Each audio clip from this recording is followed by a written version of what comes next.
It was just the lights. It came with the lights and U-bolts, all mounting hardware. I've offered that we could take the old bed off, put the new one on it, and save the school about $1,500. And then it would go with the matched plow for that truck, but I'd ask them to replace the plow for the highway department, and which is, I believe, like $8,800. Because we still use that. We were still using that truck if necessary for emergencies. So it would go with the plow, the 9.5-foot V plow, but I'd ask them to replace that V plow for the highway department, and that's around $8,800. Because you would have moved that to a different vehicle. Yes. After we retired that. Yeah, because it's the only V plow that we have, and it works well in parking lots. So I don't want to give up a V plow. So all in all, I think it was like around 18,000. I think what's missing is why we talked to the school and what the purpose was. Maybe just to start, because I'm aware, but I don't think the board was. Okay. So they put a capital request in for a new tractor, which I'd advocated for them also. And that capital request came in, I believe it was around 60 to 64,000 for a new tractor. That was just going to be a tractor with a bucket and a plow on it.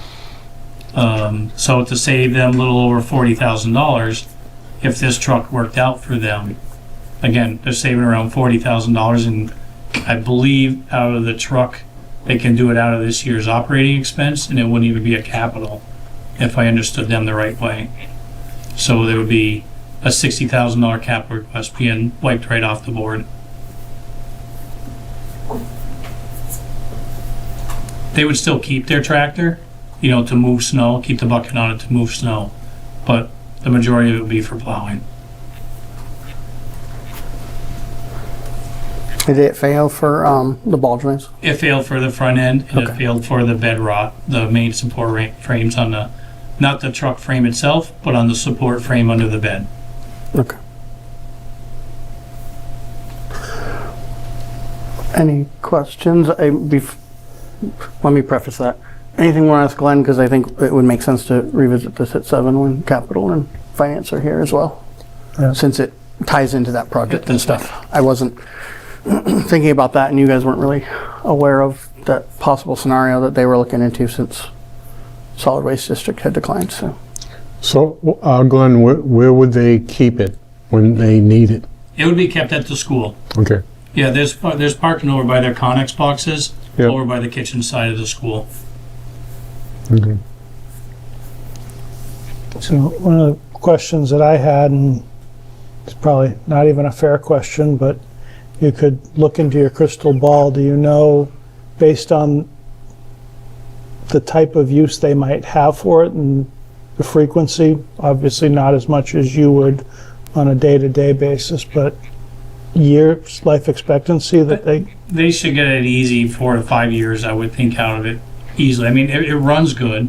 It was just, we knew that the bed rot was going to be an issue, and we knew the front end so the money to put into it for a lot less use out of it, physical use and abuse out of it, I think it's going to serve the school well for, I'd say, easy 5 years. Versus an everyday truck, and no, it wasn't worth it. That's why I'd asked for it to be surplus. So they would use it for the parking lots and roadway? They would be using it for the parking lots to plow, just over here. But other than that, mostly all summer long, it's probably going to sit more than it's being used. Mm-hmm. Just using it to bring equipment in for service or something like that. Yep. Or if they need to transfer anything from a school to a school, yeah.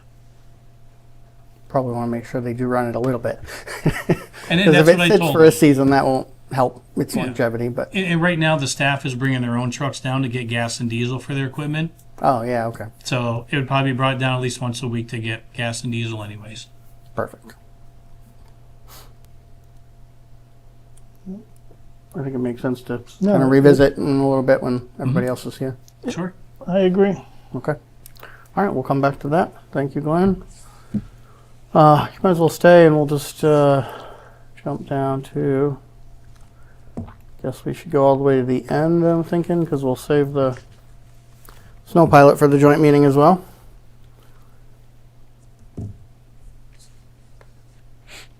Unless, did you want to discuss that with the larger group or discuss that with us first? Which part? The Snow pilot, No, yeah. I can do it everybody at once. Okay. Then, I won't say nothing different to them than I'm going to say to you three. I know you met with Brian on the last one, so discussion regarding proposed position to coordinate facilities and grounds. It sounded like that stuff is probably not material for a first read, but just in case anything comes up, if you want to hang out. Yep. So I don't know if there's anything that you guys saw kind of on the first read through.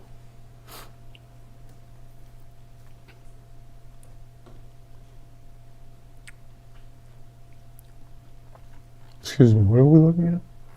The Section section 10, discussion regarding proposed position to coordinate facilities and grounds. Maintenance manager position? Yeah, facilities, maintenance. Yeah. Right. It's page 193 in your packet. I did on the first paragraph.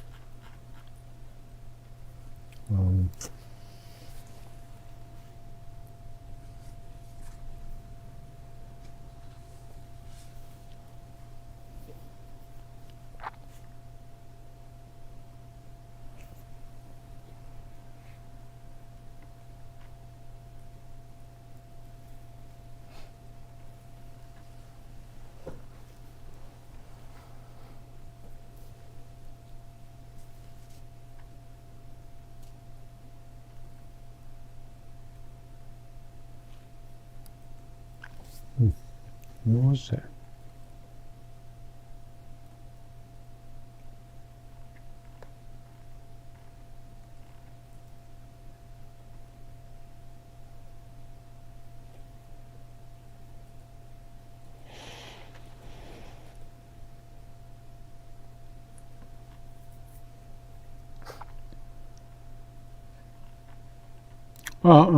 Under the job description, I was just looking at the job description.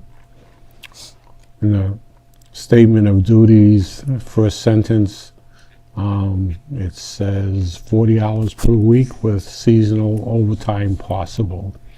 I was just curious as to why overtime would be possible for what I believe is a 5-day-a-week, 40-hour.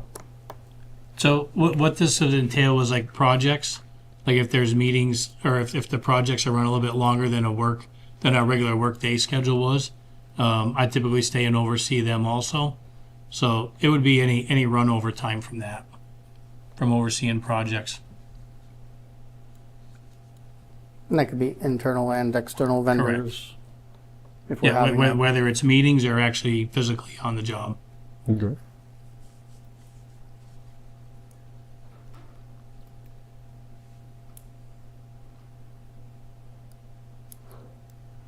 Other questions? Nope. For now? Nothing for now, thank you. I noticed in the opening you said in the direction of both yourself and the highway, but on a reporting schedule, it would be to highway. I think that makes sense. On a daily direction, if there's things, it's both. Is that Glenn and I have been overseeing jointly the town buildings functions for a while. He oversees the staff, and I usually oversee one half of the budget. So I approach it from that angle. We can clarify that more if you think that's necessary, but the idea was that the direct day-to-day reporting would be through Glenn, as it currently is. what portion do you carry? Just take 192 and everything that's not staff and wages is the stuff that usually I oversee. But that would fall under this role. We'd be moving in that direction. Yeah, okay.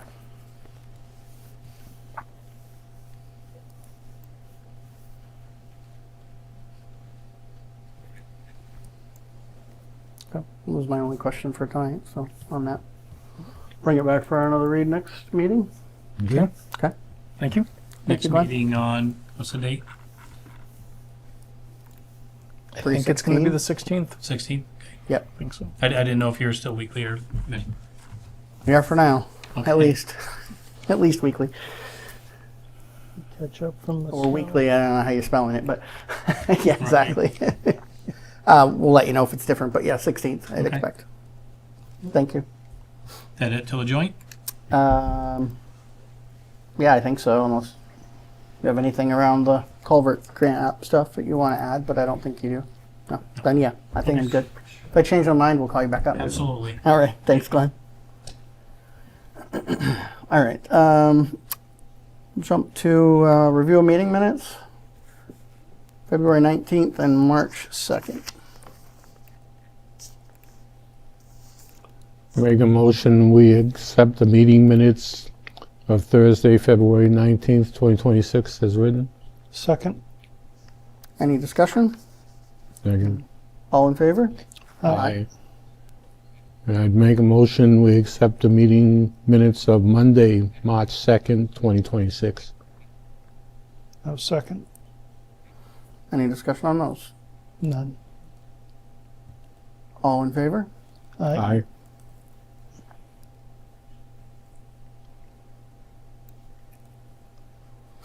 Review and potential award of cemetery management software procurement.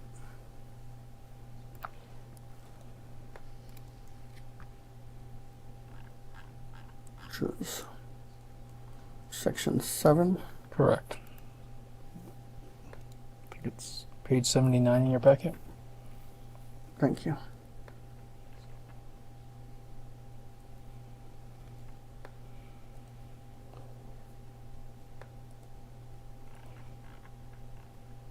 Jumped on me.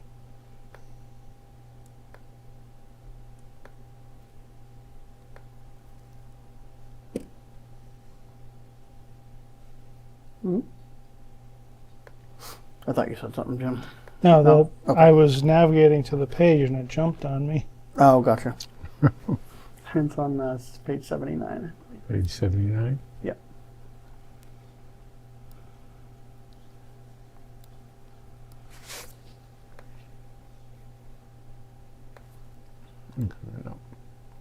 So, See, it's not coming up. Okay, maybe I'll come up this time. 79.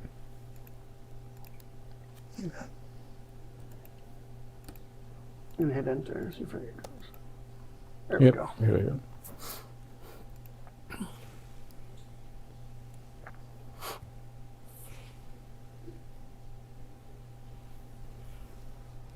I didn't have any concerns. Did you? no, I read through the memo and it explains how they arrived at their recommendation.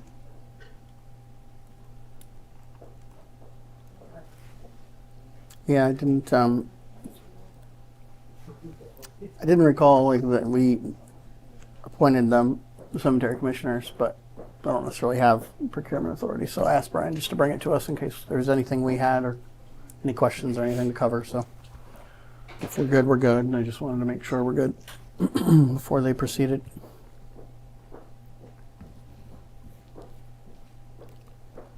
Do you want a vote language motion? Yes, please. I make a motion to award the procurement for the installation of the cemetery software to Site Industries LLC SEM Sites in the aggregate amount of $27,250, with year one approved as $19,750, with subsequent years 2 and 3 upon town approval being $3,750 per year, and to authorize Brian Smith, town administrator, to execute all necessary agreements. I'll second that motion. Any further discussion? All those in favor? Aye. Thank you, gentlemen.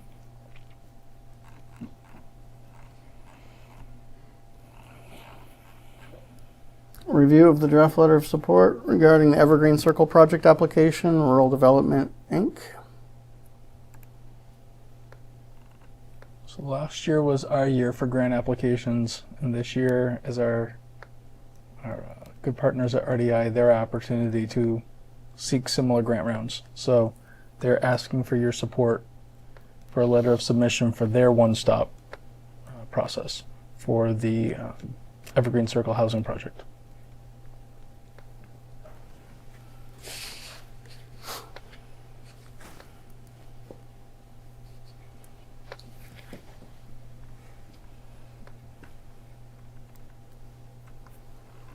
Any discussion? I have no concerns. Letter was very well written. Yeah. Couldn't think of adding anything to it or detracting from it. Our town planner worked in cooperation with our friends at RDIs to prepare that for you, so I agree they did a good job. Excellent. Captured a lot of good points, and I agree with Bill, and I appreciate the effort that was put into it. So I make a motion we approve the letter as written and submit it in support of our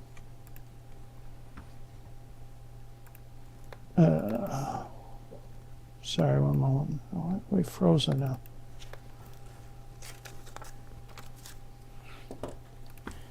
In support of Evergreen Circle housing development in Erving.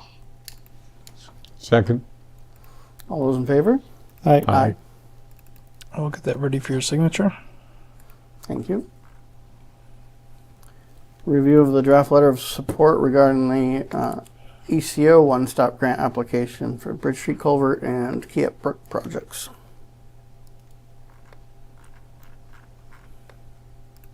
So this is our one-stop. And these are the projects that we met, I believe, back in December to discuss, or early January. These are ideally infrastructure projects into the MVP program, but they're all under one house now. So we're still navigating what this first experience through the Eco One Stop will be. So again, the projects include the Bridge Street Culvert Replacement Project that we've been working on for a couple of years now. And the second project is a study of Keyup Brook and sort of the greater watershed area to address the flooding and the erosion concerns that residents in the town have.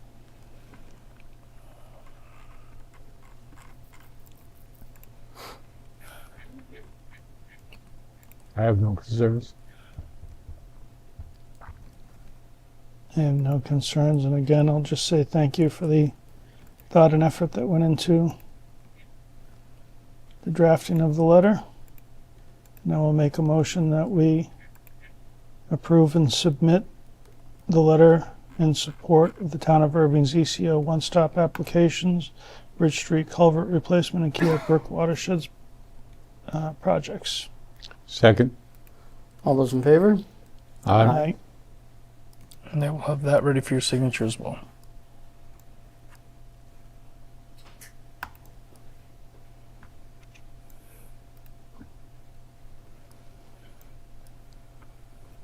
With the exception of, oh, we can do a review and approval of the Treasury warrant.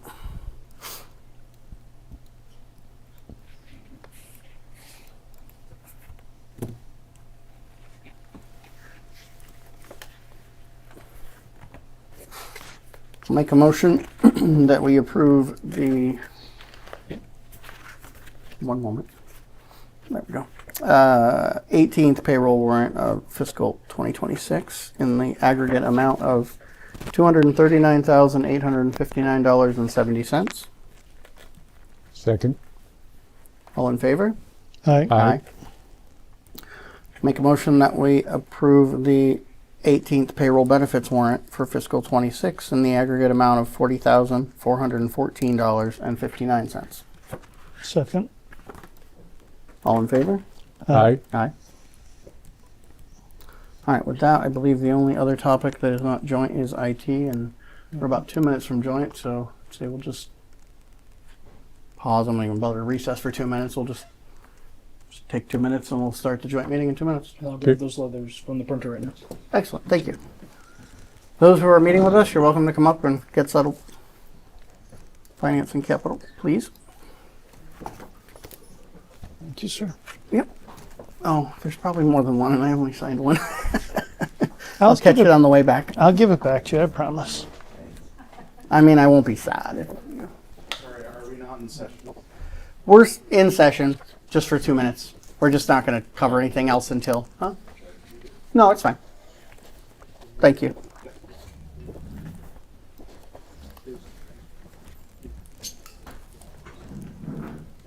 We're just taking the 2 minutes to get settled before joint.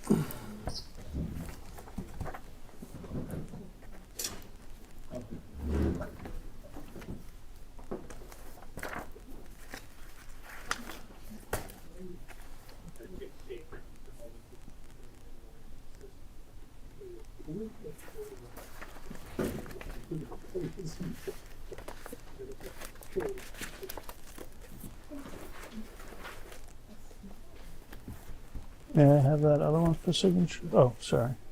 That's fine.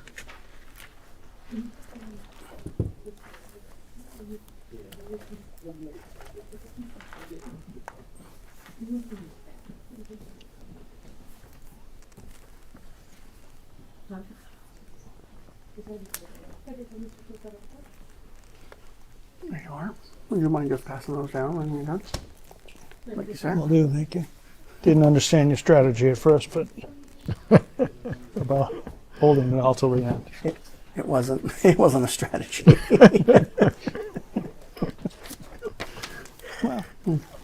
I tried to give you credit, but you're too humble. I appreciate it. Take it when it's due, but.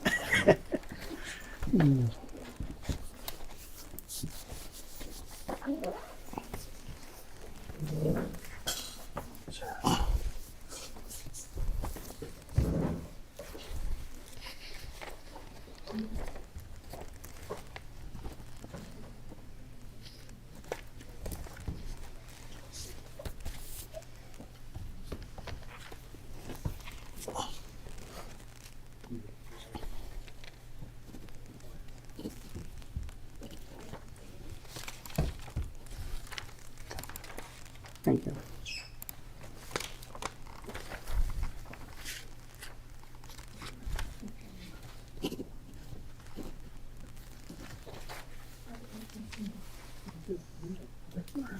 The 2 letters we just approved for signature. Well, there's one of them. I got the other one.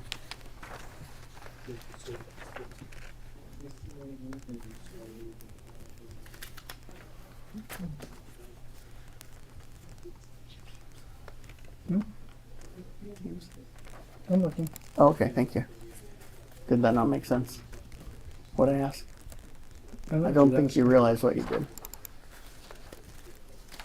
And that's okay, because we have other stuff, so. That's true, it does say something. Mm-hmm. Oh, yeah, thank you. But they're all here. Okay, so that was, I can go either way. Doesn't matter to me. Everybody's here. Okay. They're ready. I didn't know if you had communicated the same or not. They're all sitting in a lobby waiting. Okay.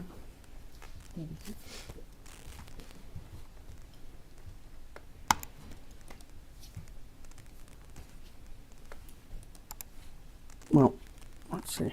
I don't even know what we have a quorum of anymore. You have a quorum? Ben's standing also. I thought I saw him. He's around, right? This is standing right up. Okay. Then we Thank go. you. Sorry. You're Thank you, sir. Thank You you. are.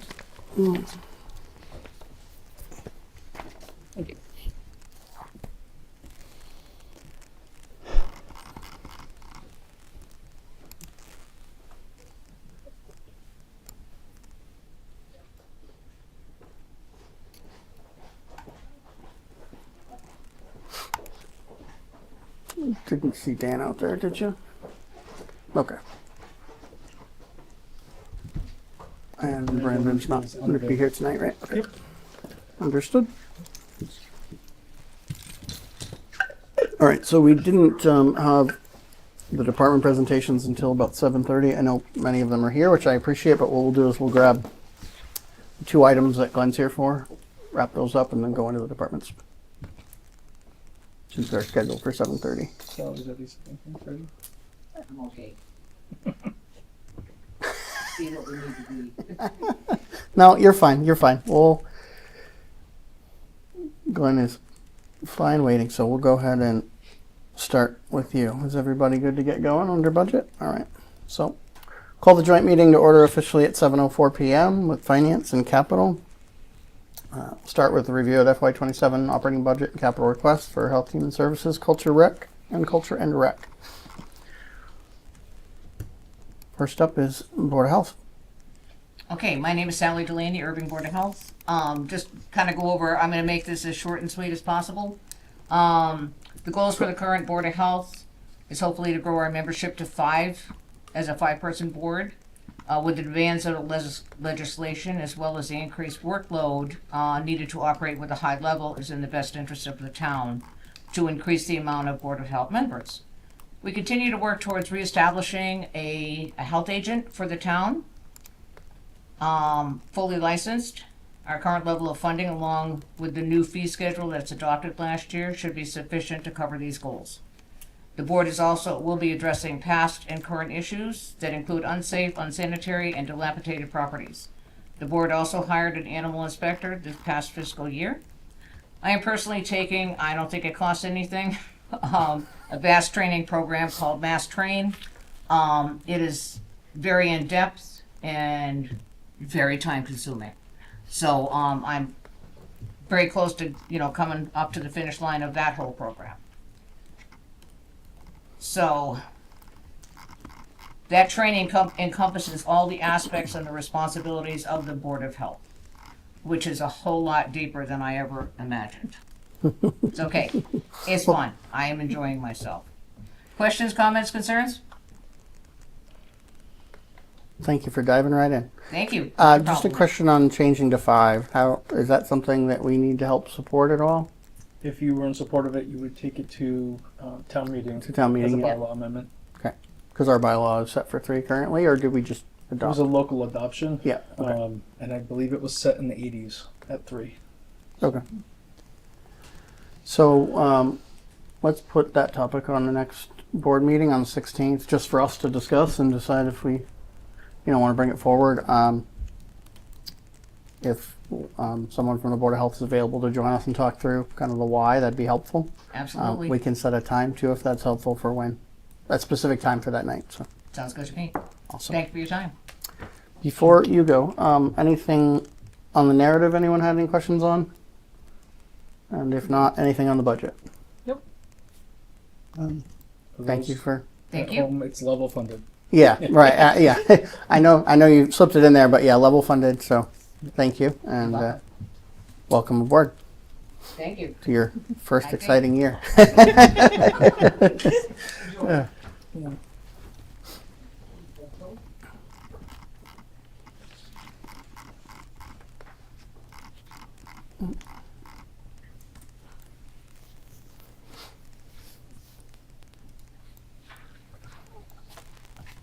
All right, I believe next up is Senior Services.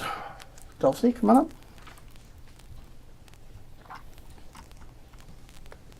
Good evening. Thank you all for having me. Welcome.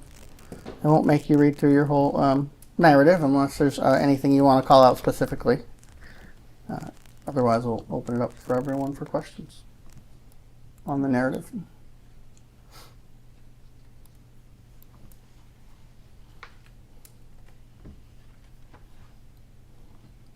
Where are we at on the van driver?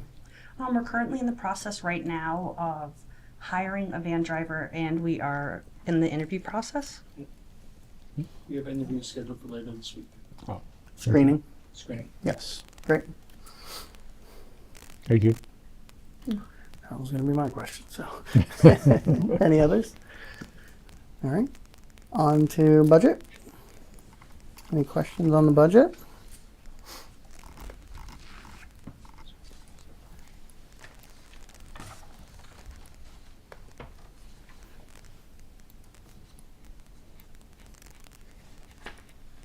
Level funded outside of salary adjustments for the new Correct. year. Any questions on it? I did not have any. We're gonna be quick. Unless you have anything else for us, Dulcie, we are good. I know it's Dulcie's first year. I think we I gotta know. I'm like, something. I tried to put Like, everything in my going- narrative that I had any concerns with. I know we said level funded. Obviously, there are some concerns with the electricity utility increase. And our outreach coordinator is funded through the Franklin County Sheriff's Office, which again, if that were ever to be cut or the position to be removed, we would suffer. Do you know, Dulcie, has there been any talk of that? Has there been any? There's been some rumors. Okay. I don't know if anything is concrete. As of right now, I would say hearsay, but Okay. I mean, it's something to think about. Okay. And no, sorry. ahead. Becky's pretty much full time, right? She She's is. here 40 hours. She is. Maybe just to expand on that, the board talked about this a little bit in our last meeting, I believe it was. So their state is doing an audit of all of the sheriff departments across the state. And so some of this concerns about what that might mean is what has been brought it to the forefront, I think, for Dulcie and then to us and for the police department and all the other services that we receive in town, not just the outreach coordinator, which is huge, but there are others too. So the board did put together, or the team put together kind of some letters regarding all the services that we get between, leveraging the jail from the police department, the services here, the various different things for the town, and sent a few different letters with the department heads, letters as well of support and just illustrating the value that the sheriff's department brings for the town of Erving and the area here for us. So to try to ensure that at least those services and things that would be significantly and very impactful if they changed are addressed. So Okay. I don't know what that will come of it, in any way, but we're very aware of it broadly for the town too. I think that's where the concerns, maybe the driver, it's the audit. Oh, and I know our local legislative partners understand the impact that it has for rural communities, but one of the reasons we agreed to send the letter was to make sure that their colleagues in Boston understand the way the economy works out here and scale and all of that. But Okay.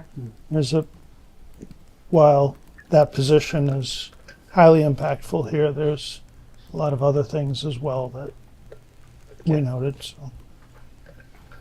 Okay. Maybe more than you bargained for asking that, but I just wanted to maybe more broadly illustrate where some of the concerns coming from and Thank what we do know. Yeah. On the electricity side, are you expecting a concern, or it's just kind of an area that I think just more of Could a something to pay attention to that could happen, and if it does, obviously it would impact the services we provide.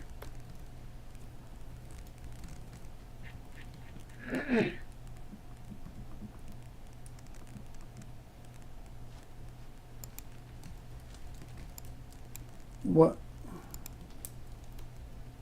Maybe that's a separate conversation, but is there something significantly different that we had to do because of the cold weather? System-wide? Or it's more of a think- Glenn question, probably. Maybe Glenn could speak more to that. I know there's some sort of fan system in the. Okay. Thanks, Glenn. So we have additional electric heaters that are in the building, in the attic space and in the basement space. When it gets significantly cold, we keep those on to keep the attic space warmer because that's where the heating system is. So if the heating system fails outside, we don't end up with problems with the upstairs components. It's only during the time before the cold and a few days after the cold, then they're shut back off. So they're not run all winter long. Is that just when we get into temperatures where the mini split systems are Struggling. Yes. like electric reheats and such to keep it? Yep. Okay.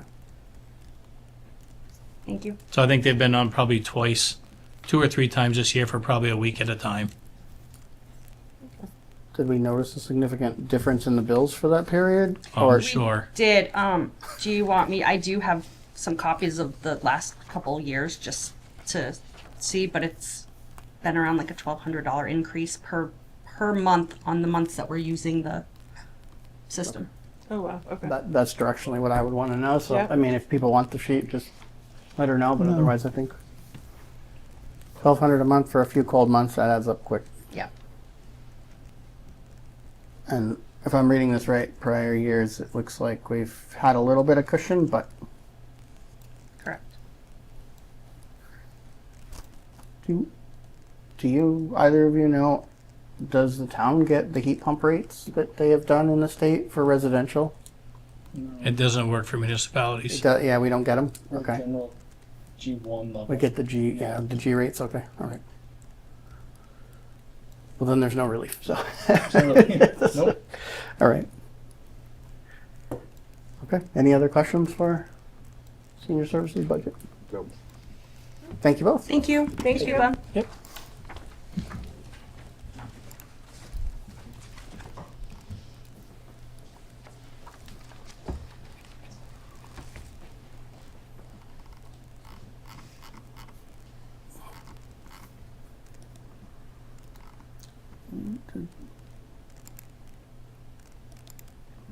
Veteran services, are you Level funded. level funded? No one's representing for that. Any questions on it before we move on? Nope. Great.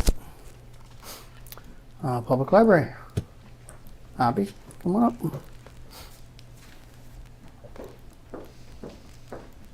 I have permission to bring my chair with me?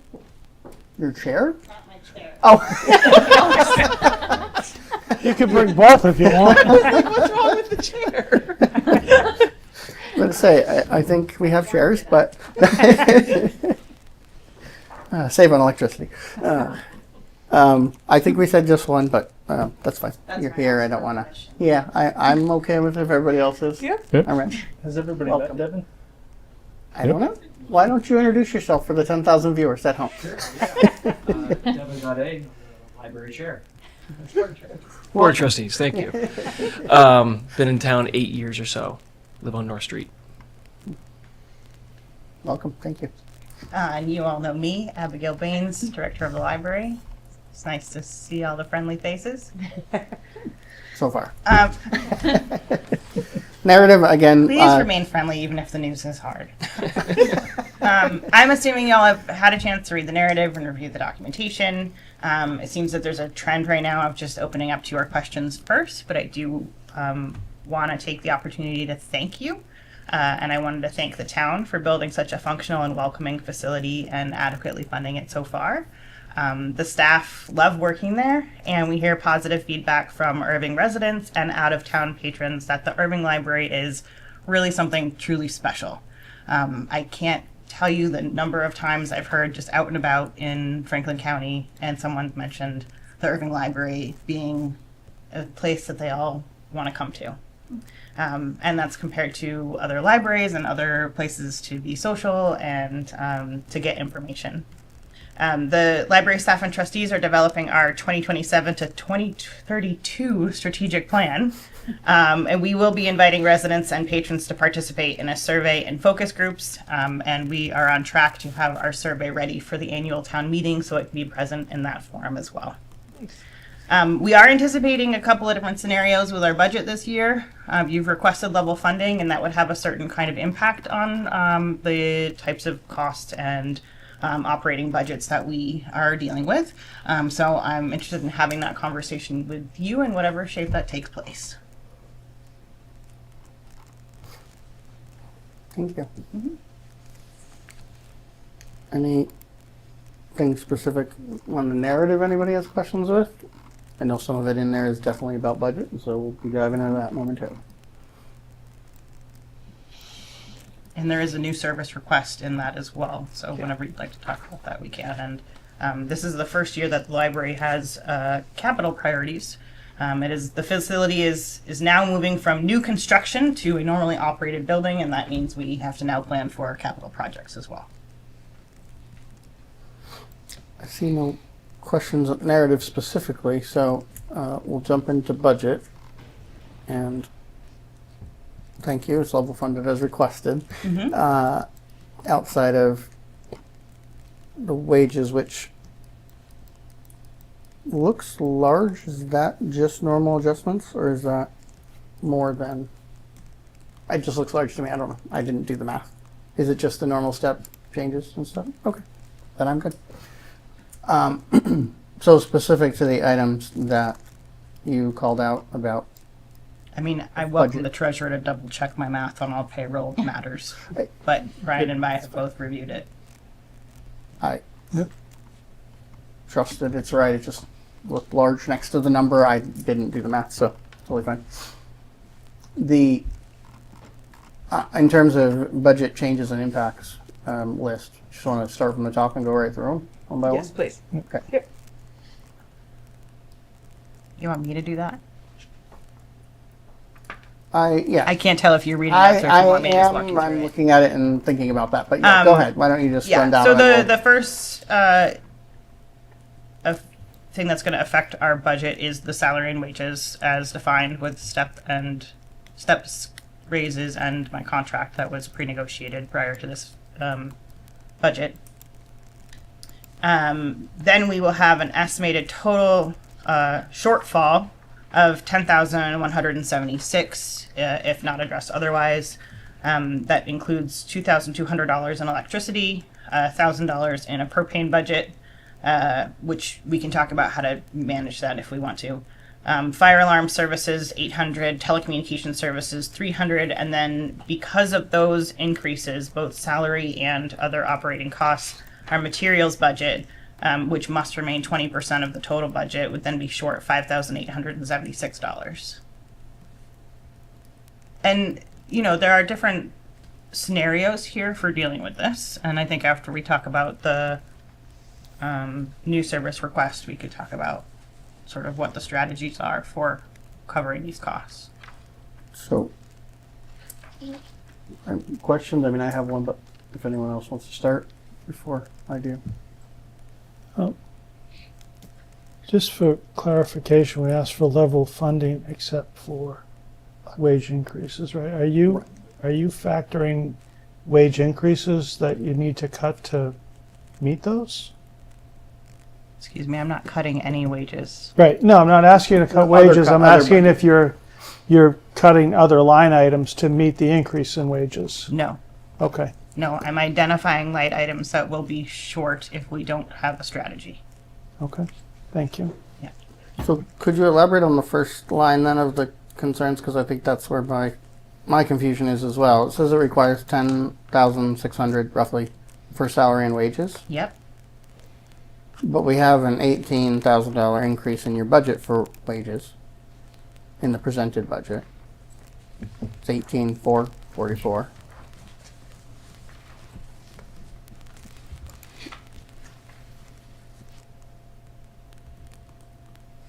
Oh, I think I know what happened. I don't have that number. When did you print these, Brian? A few weeks ago? Yeah, end of February. Do you have the detail in front of you? Can you tell me what you have on No, I line? have the spreadsheet that I printed out with my highlights, not Zobrio. I'm seeing what you're saying. There's a I think it's in 515-300 Mm-hmm. in the salary and wage section. The bereavement leave looks like it mimicked sick leave for some reason in our copy of $8,200. Yep. 8202. Can It we shows. make a correction there? Yes, please.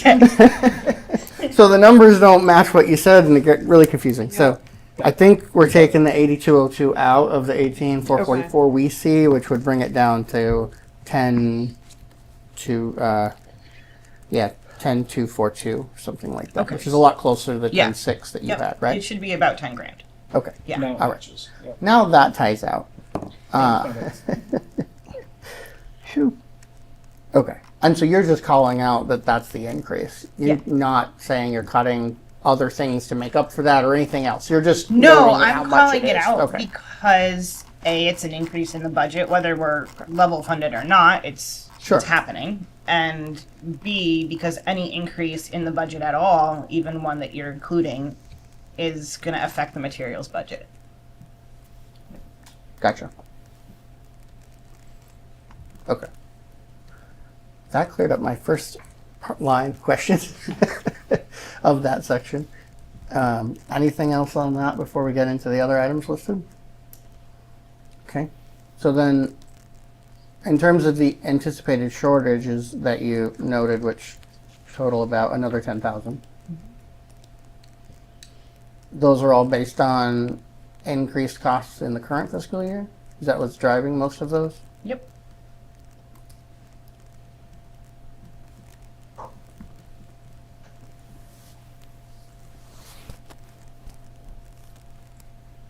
As far as I know, we don't have a projection on electricity rates for FY27 at this time, so these are all based on what we've seen so far. Right. When we asked 2 months ago, Eversource didn't have rates to release yet. Right. But it's possible that that's changed. I can pull it back up here. I do believe our telecommunications contract is set for FY27. You need to find the exact expiration date. Yes, but they introduced new, what's the right fee terminology? Something, they didn't change our rates, they changed the support fee that has now been tacked Right. on. And I only just now received the new BDA contract for the fire systems. And that also has And an so that any FY27 numbers in that have not been reflected here. This is just from what we know so far. So this doesn't reflect what you just got from Correct. BDA. Okay. Yeah.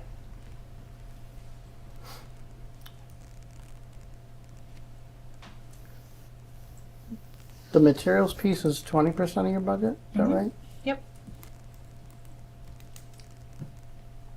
That seems high.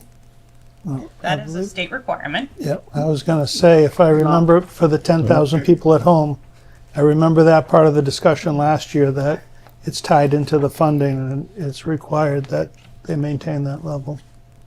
Took my recall a second, but Maybe more specifically, if we're talking about approximately $10,000 increases, I don't know how we got almost 6,000 in increase in materials if it's a 20% difference. Just curious. Because we lagged behind last year as well. Thank you. Yeah.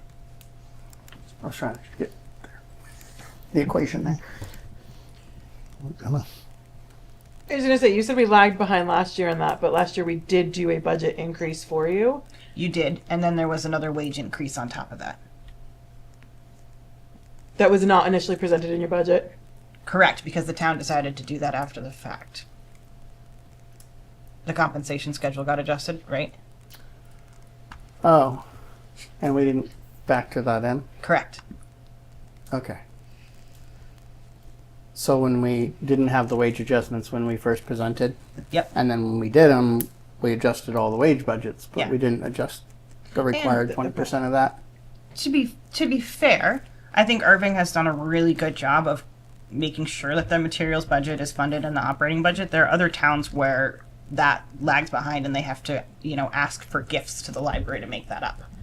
And we have been able to use grant funding and the state aid that we qualify for by committing that 20% also gives us grant funding because we qualify for it. So it's this nice little cycle. So if there's a little bit of a gap in the materials budget, a few thousand even here and there, we can make that up in other ways. It's just important to make sure that we stay up on that as much as possible because that's what enables our patrons to use other libraries and other people to come to our library, and enables us to qualify for certain types of grant programs. It's one of those spend money to make money situations. Yeah.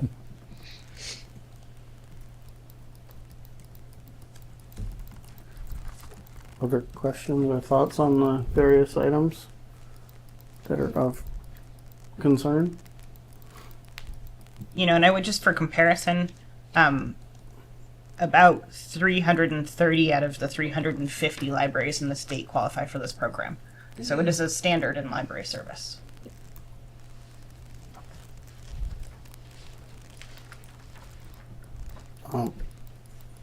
Anything we want to do right now with that, or just put it on the list of things that we have to make some decisions about down the road? I would say add to the list, yeah. unfortunately, which is growing longer and longer, but The IT department can take on the SSO costs for next year. Great. So That's really good news. move that over. So we'll take that one off the list. Thank you. You're welcome. speaking for a friend. I don't think anyone else in that room understands what we just talked about. That's okay. Okay. The $900 SSO fee that's required by IT that's in the narrative, IT can take that on as their expense rather than having the library have to cover it. Thank you. Mhm. And that is a requirement for the people counter on the doors, just for reference. Without increasing the IT budget for that. Thank Be you. clear. Okay.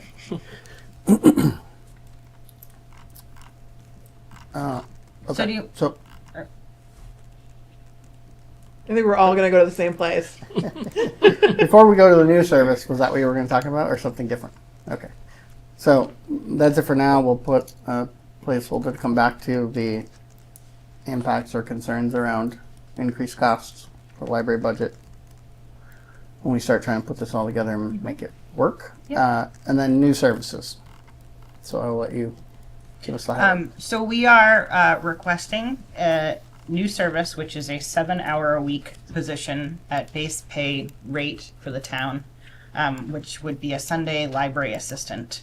And we are asking for this because the plan for the new library was to increase staffing as the services grew. The last increase we got was 7 hours to the youth librarian position in July 2024. In the past 2 years, program attendance has gone up 35%. The number of programs we offer has gone up 20%. The building visitors have gone up 35%. And the reference questions, which are complex questions, not just, hey, where's the bathroom, but I'd want to book on X topic, or how do I use the computer? Those have gone up 55% in 2 years. So we are starting the process with you of asking for additional help. And I watched all the budget presentations so far this year, and I know what the landscape is, and so I know that might not be possible. And I think it's important to be transparent about what the needs are for the departments in the town.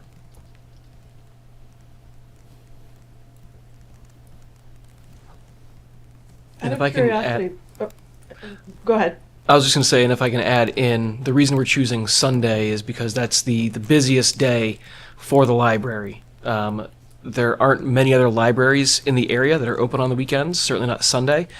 And if you're there on a Sunday morning, it is riddled with children. There's many other people in the adult section. It is a busy place, and it's hard for just the standard 2 employees who are there to do everything they have to do and deal with all the patrons, which is a great problem. But it would certainly be beneficial to have another person there to interface with these questions, to help with the computers, chasing down whatever the kids might be doing, mess they're making, etc. And I am there on Sunday when we need it for special events and extra coverage. However, my attention is really during the business hours of the week, and being able to dedicate myself to higher level things than sitting on the front line customer service. And we're just worried about burnout, employee burnout, of Yeah. what we do have. Thank you. Devin answered my question. Oh. And that's what made Sunday so busy. Okay. I think the closest library open on Sunday is Springfield. Oh, wow. Yeah. So really, I mean, the Erving Library has become a community spotlight on Sundays. We get people from Erving, but we also get people from all the surrounding towns.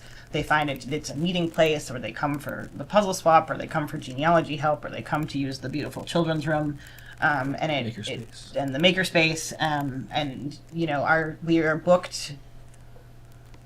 I think we're booked through November right now with Sunday programs for the year. So we have to book really far in advance so that they don't overlap, and having more staff would help us to fit in more programs during that time.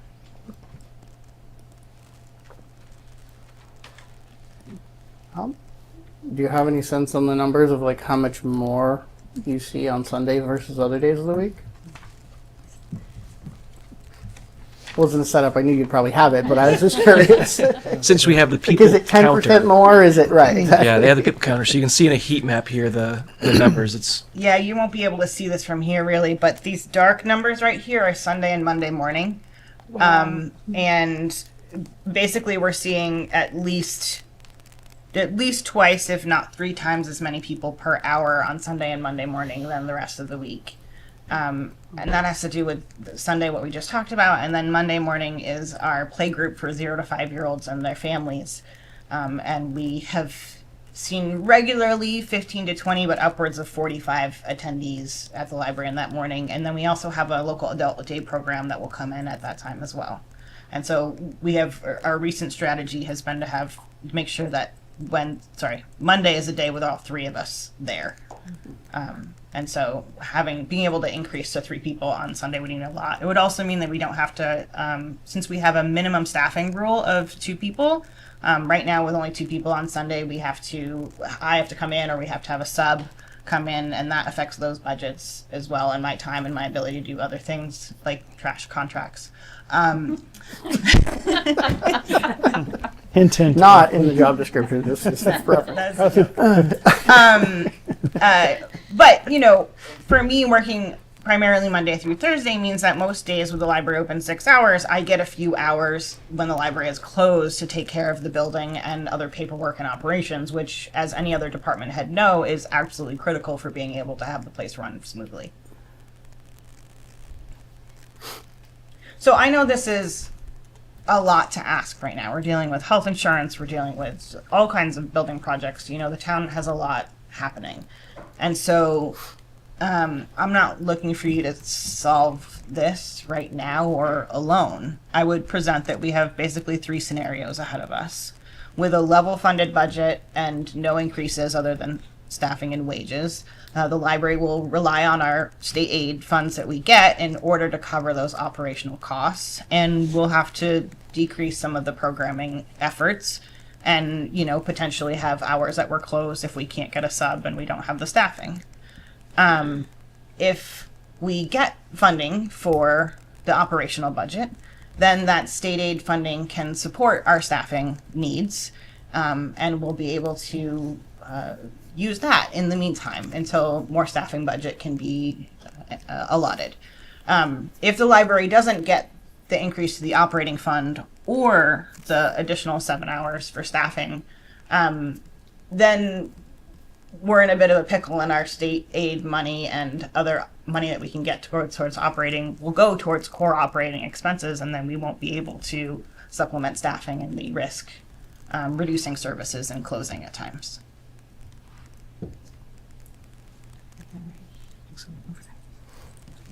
That was pretty succinct, so thank you. Yep. Mapped out where we are. Yep. Questions on what that And looks like? we'll make it work no matter what needs to happen, but I think it's important that we all be on the same page. Same. Just a question. So if, for example, we talk about and are able to fund the majority of the anticipated increased costs in the operating budget, you're saying that you would be able to use state aid to get the additional staff hours to help on I can't hire a Sundays? permanent position with state aid, Right. but I can utilize it for substitute funds. Okay. That was going to be my question. Is like, so Yeah. then what's that mean And that the would be- following fiscal year? That would be another line item. Like if the town could afford $2,000 but not $6,000, I would just ask that go to the sub budget to supplement staffing, even if we couldn't actually commit to a permanent position at this time.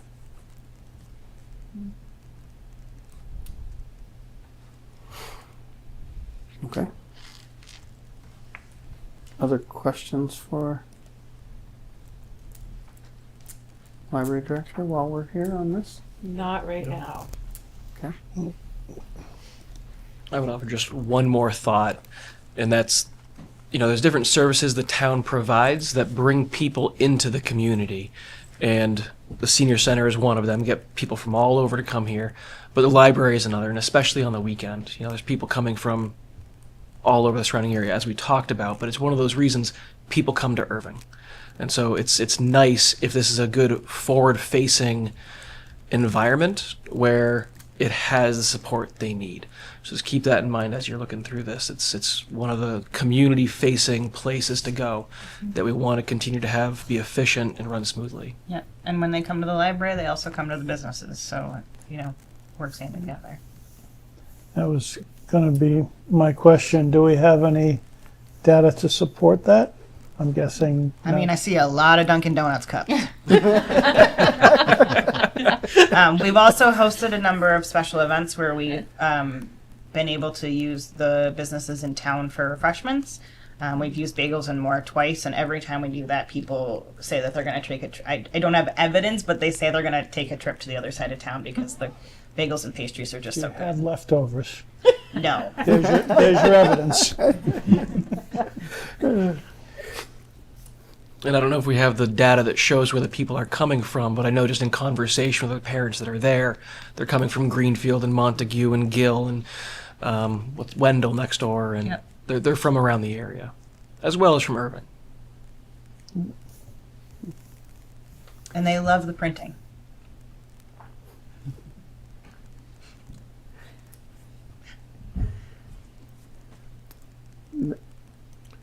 I have no comment on that. I have a question, Go ahead, Bill. Abby.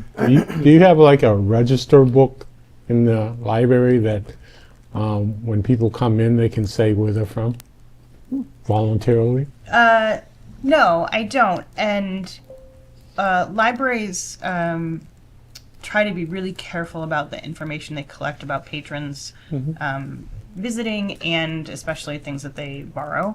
The American Library Association Code of Ethics has a confidentiality statement about what people borrow from the library because it could mean anything about their lives and they have a right to privacy.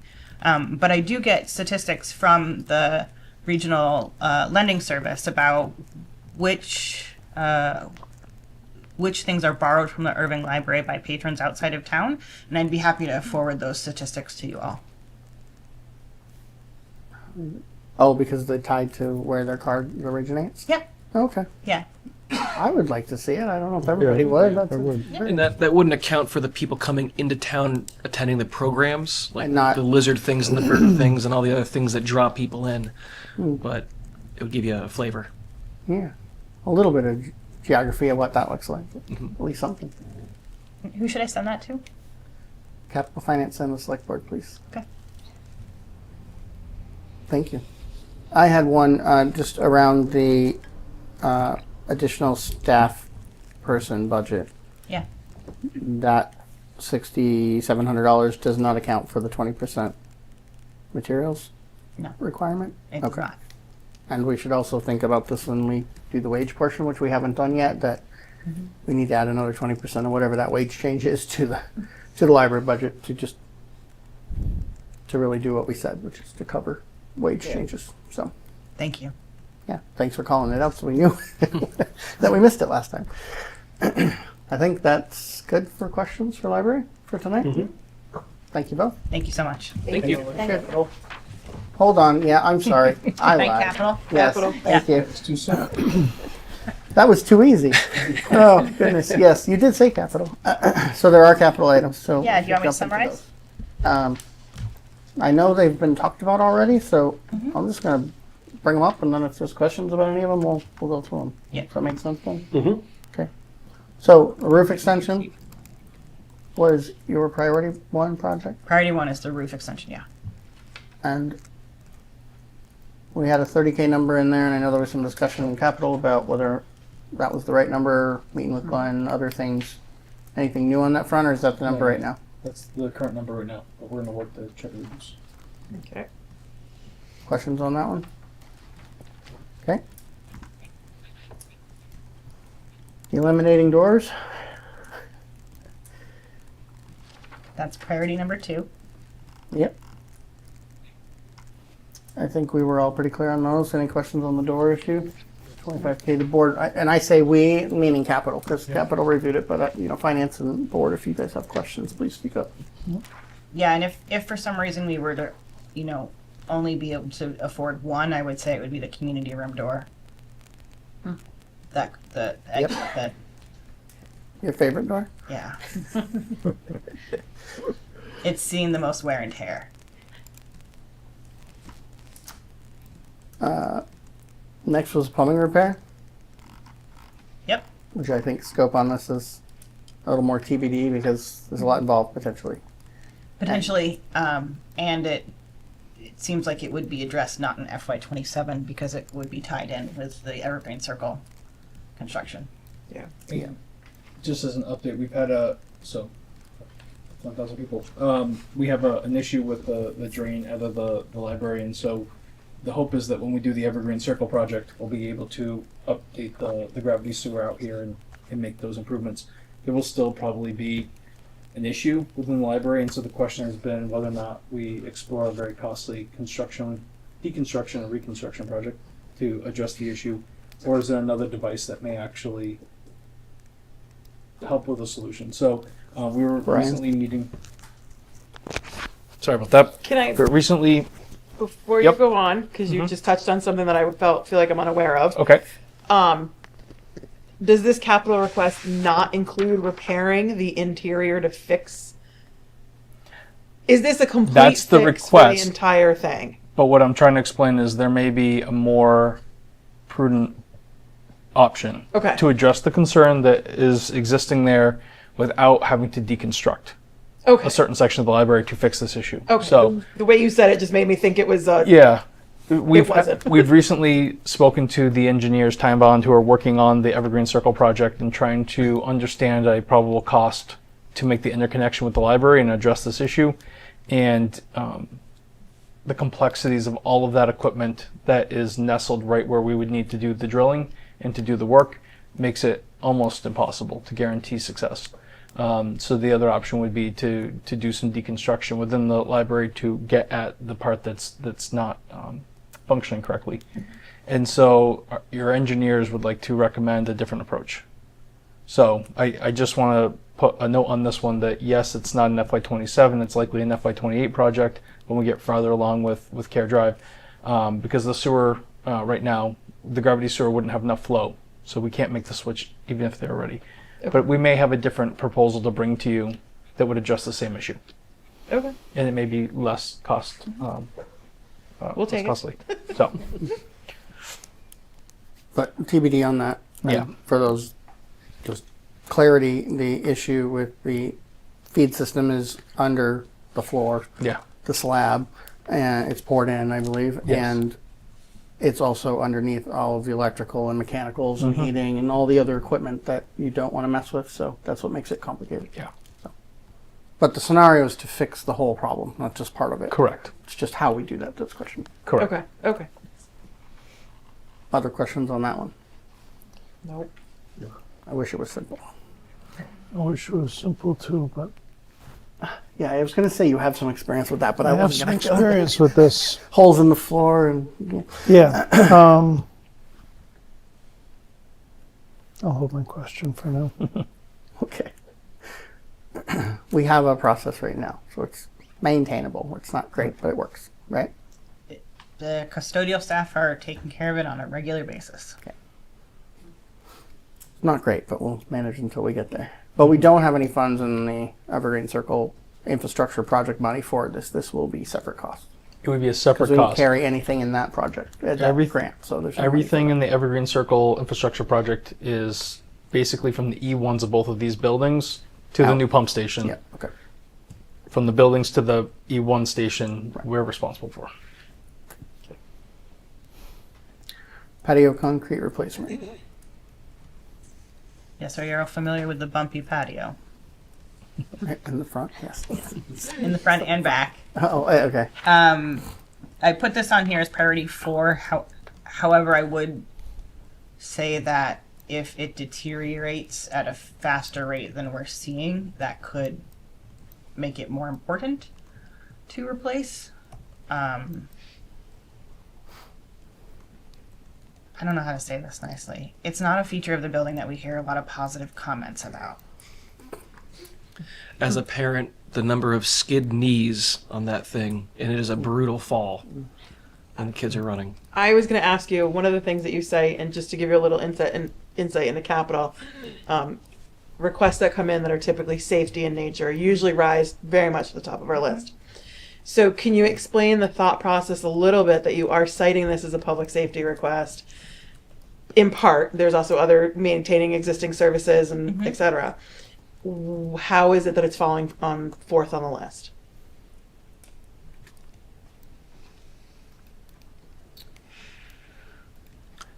Can we give a stab?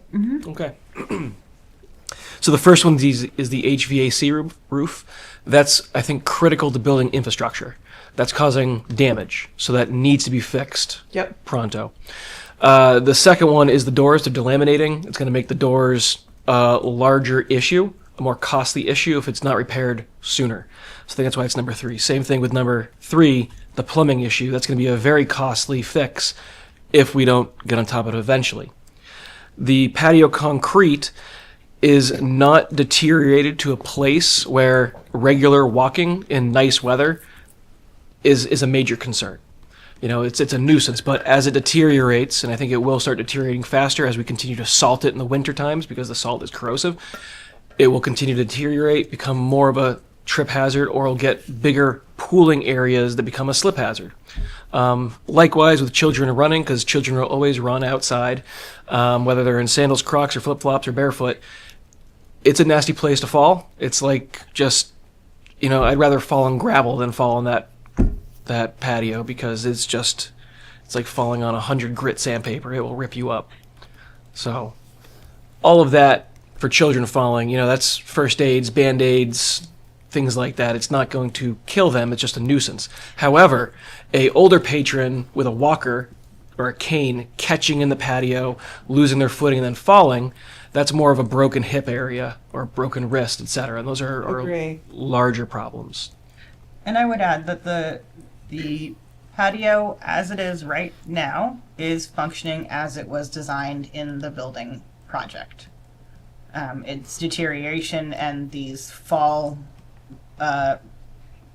events were not expected. However, compared to the door performance, the doors are not performing as we anticipated in the construction. The patio is performing. We're just finding that it is not the performance that we want long term. Okay. But I would defer to the expertise of the capital group and the other projects in town in terms of, you know, I haven't had a slip and fall assessment of the patio as part of this preparation.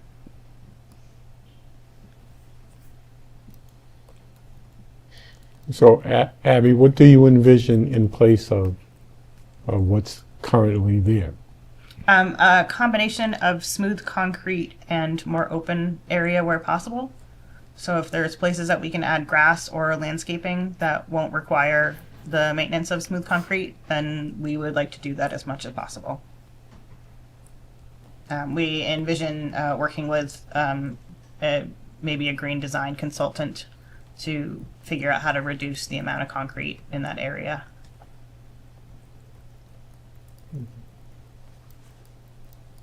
And is this front and back? Yes.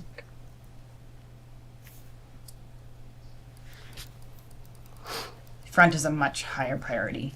Okay. But, you know, the patio being as large as it is also causes a lot of upkeep for the highway department.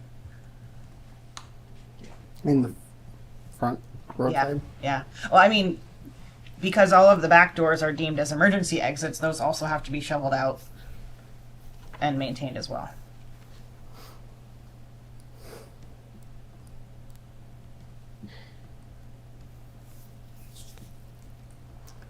And part of the design goal was to be safer, or better traction and accessibility, I guess I shall say. But that's not, but if not, the experience is it's worse than if it was a little bit smoother. From what I read, it was an aesthetic choice. I might be able to help a little bit on the Arizona Thank Building you. Committee. Yeah. I think in part of the way it was described to us was going to be concrete with some color patterning. I am surprised at the texture that it came out. Okay. And I don't feel like that is necessarily what was envisioned. Okay. I Is it? I walk on it. I don't stare at it. Is it like a? It's like almost like a really loose, fine gravel that's like been It's sealed like in large place, pebbles with concrete Yeah. in between. right? Okay. Yeah. And I think we were kind of, it was described a little bit more to us as it would be a little bit of a smoother surface where you would just kind of see the stones in them. It would not be, I mean, to me, if you touch that, it's like, Yeah. It reminds me of broken, busted up concrete. Honestly, I hate to say it that way, but It's bumpy. yeah, very. And if you see if you see a very small child who's new to walking on it, or if you see someone with an assisted walking device, it can be challenging for them. Again, I don't think it's functioning very much different than when it was constructed, unlike the doors and the HVAC and the plumbing. So that's why it's lower on the list in that respect. But I think all of these things are important. Okay. Of course, that's what you hear with all the capital requests. Right? Well, everybody gets a number one, and then we just have to figure out which one of those ones is Right. number one. No, I that doesn't sound like what I don't recall. So thank you for that background. Does not sound like what I would have envisioned if I heard that description. I would have thought sealed concrete with, which you're probably familiar with, and, I mean, and the maybe sidewalks- some traction. The sidewalks that are surface, smooth concrete are holding up great. Yeah. Yeah. We thought that, at least for me, when I thinking back to what we discussed, the choices, it was not. I don't recall it being this bumpy-esque texture. It is. I would think it'd be very hard to maintain and clean, especially in the winter. Yes, we are very grateful to the people who are shoveling it and keeping the de-icer or ice De-ice. salt on it. Yeah. Okay. All right.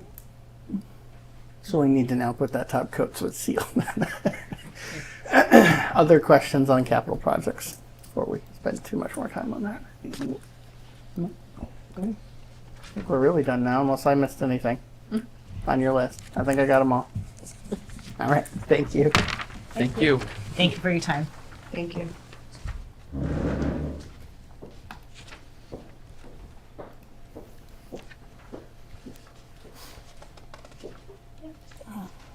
Recreation.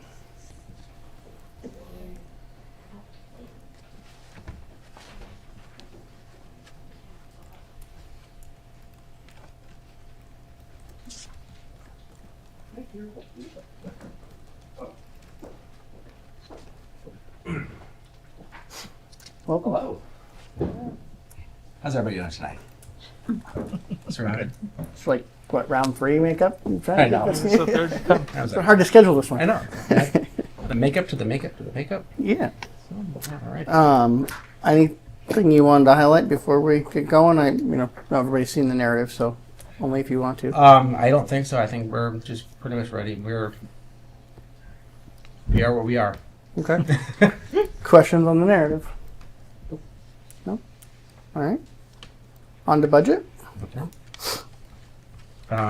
We are generally projecting a level funded budget this year, minus a couple small adjustments to salaries just because of table changes and that sort of thing on our summer parks and our administrative assistant. I think the total amount in salary comes out to be about, I think it was like $300 something.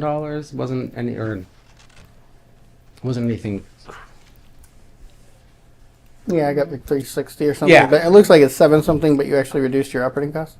Yes, we did. We were able So- to go through our budget and kind of be Awesome. like, all right, have we really spent this much money on this line item over the last couple of years? And I think that's a lot of it has to do with we've had a big turnaround, big change in the commission itself, and different eyes have different thoughts on, instead of just carrying over the money to say we're going to carry over the money and then not actually spend it.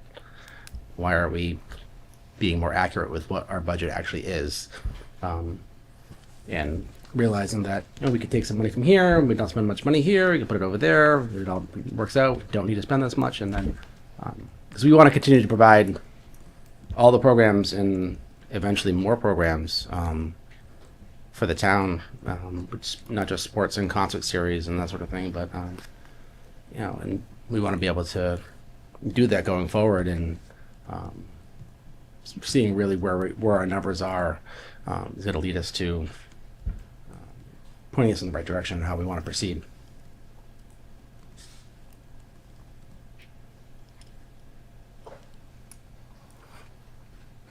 I appreciate that. I think we all do. Yeah. Going through it, you know, Yeah. rationalizing all of it. Any questions on the detail on any of it? None. Don't believe so. Okay. On to capital projects. Capital projects.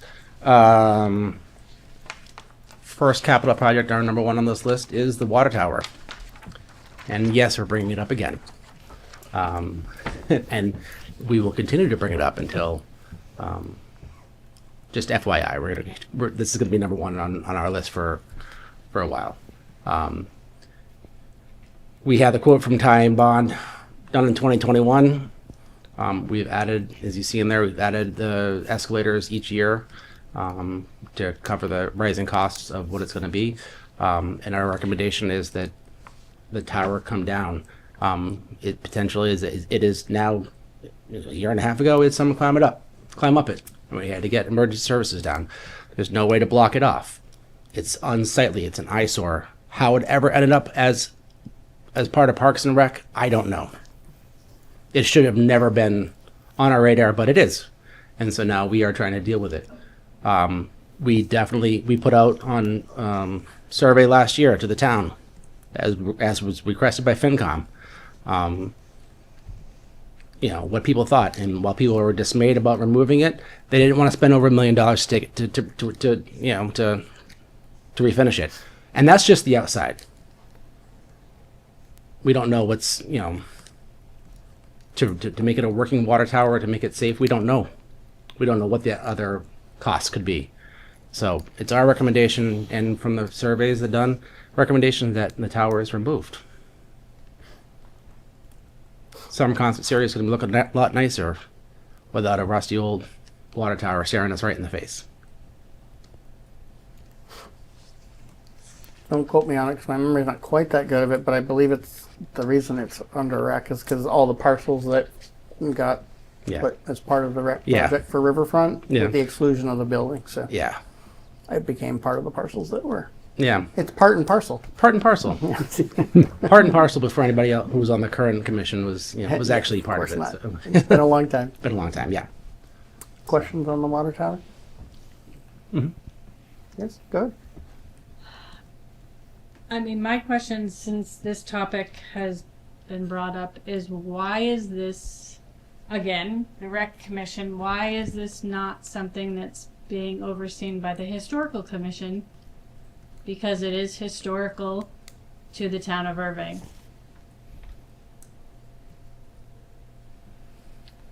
It's an interesting question. I think just on the forefront, it's what I said, which is the parcels were put under rec restriction and donated as part of that project. Some of them were donated and all put together to do the Riverfront Park project. And so everything that those parcels had went with it, with the exception of what was carved out which was the old building.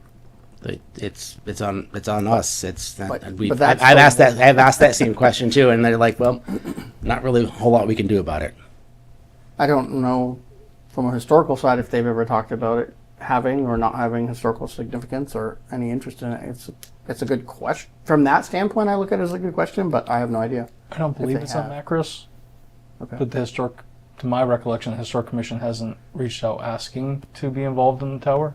Mm-hmm. But to your point, yes, the reason this issue is at the rec department's table is because that parcel was incorporated and it's got a permanent park restriction on it that can only be removed by the legislature.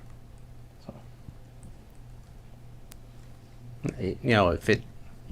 We're talking about significantly less, a quarter of to take it down, versus over $1 million now to. I mean, I'm looking at it from a numbers. It makes more sense. It's not a viable water tower. It sits on our land, and I just don't understand. We had the same question last year. Kind of like, well, what do the town people want? Don't they think historical? And so we did exactly what was asked of us, and we put it put it out for the survey, the town survey, and the responses that we got were overwhelmingly well, we don't want to spend this money to redo it. And so now I'm here again, as I was last year, saying, listen, I think it's time. I think there's some point in time that, like, yes, it is great to be nostalgic about what it was, but you can't see it anymore. And you were coming down Route 2, it's, coming from the Greenfield side, you can't even see it anymore. It's the trees that are growing up on the side, it's gone, it covers it. So, like, it doesn't make any sense to me. Doesn't make any sense to me either. And I don't think it's a recreation problem or recreation commission problem. It's a town problem. And it should be laid at the town, not at the recreation commission to solve this. I don't know why you even have a budget in here to even talk about it, because it's totally unreasonable that the recreation commission should be responsible for finding a way to remove this, despite the land being given to the recreation commission. The problem existed way before that happened, and the town didn't do anything about it. So I'm on your side. Appreciate it.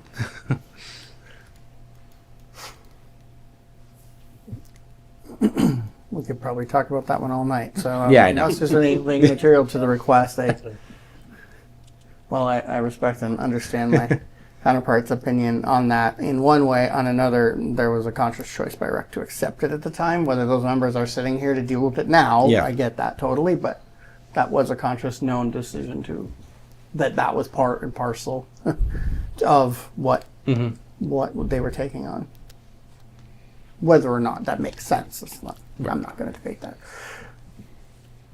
And just for sure. For context, I wasn't part of the decisions when those were being made. I arrived when the construction was happening.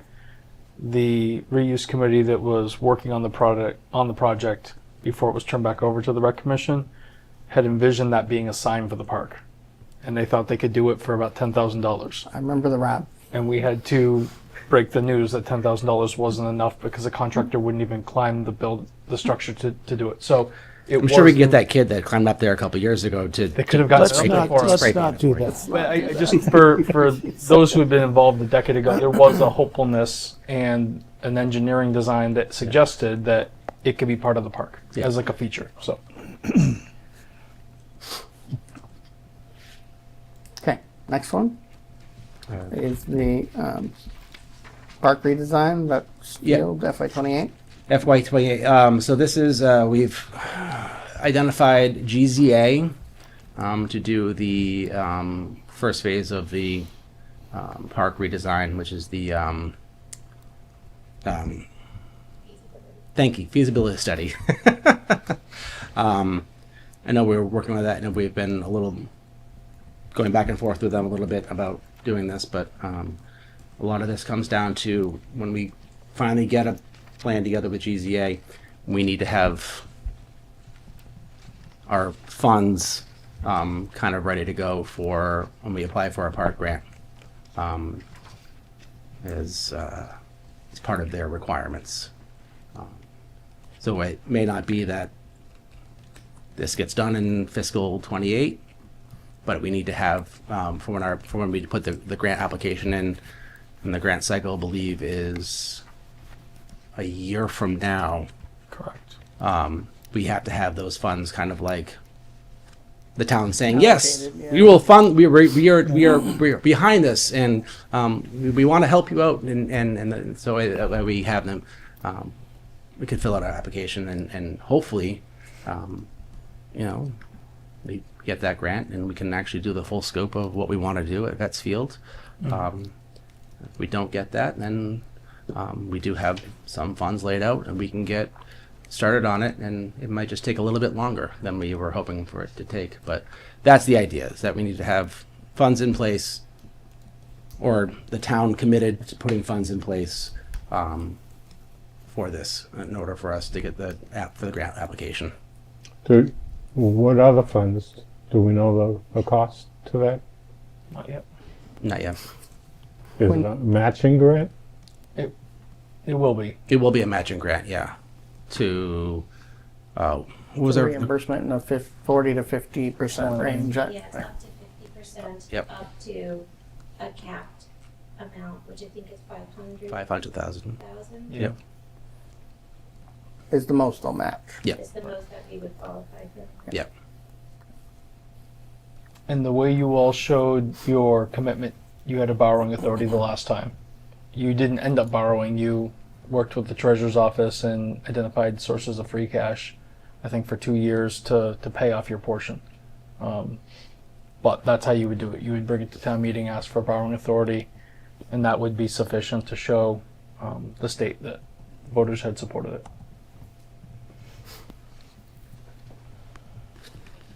Questions on the project, the request? Okay. FY28, playground renovations, Benbury Park and Zelensky Field. Yeah, both play structures at Benbury Park and Zelensky Field are about to be aged out of their lifespan.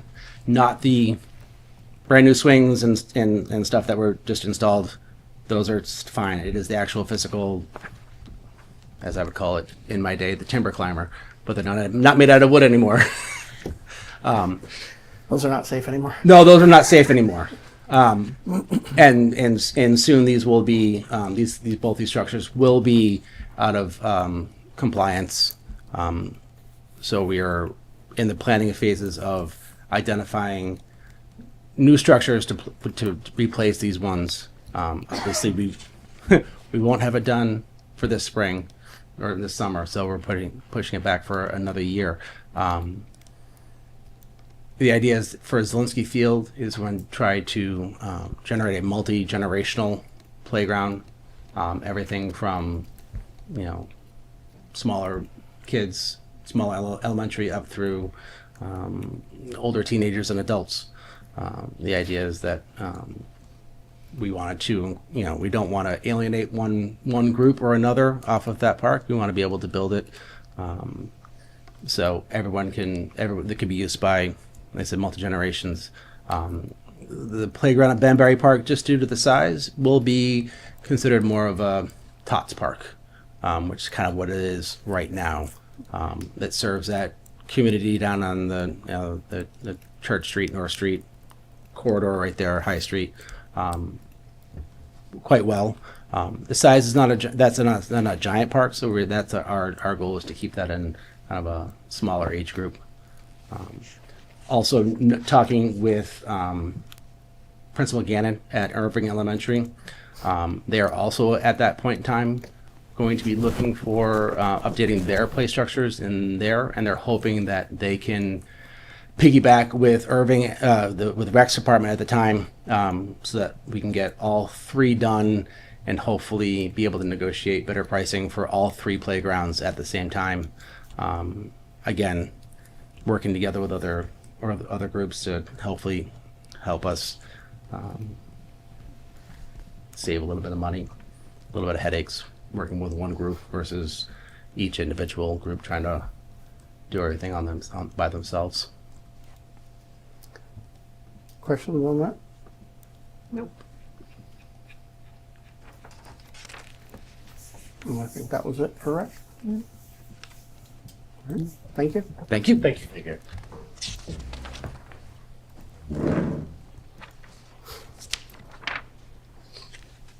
Pearl Bee Care Museum budget, level funded.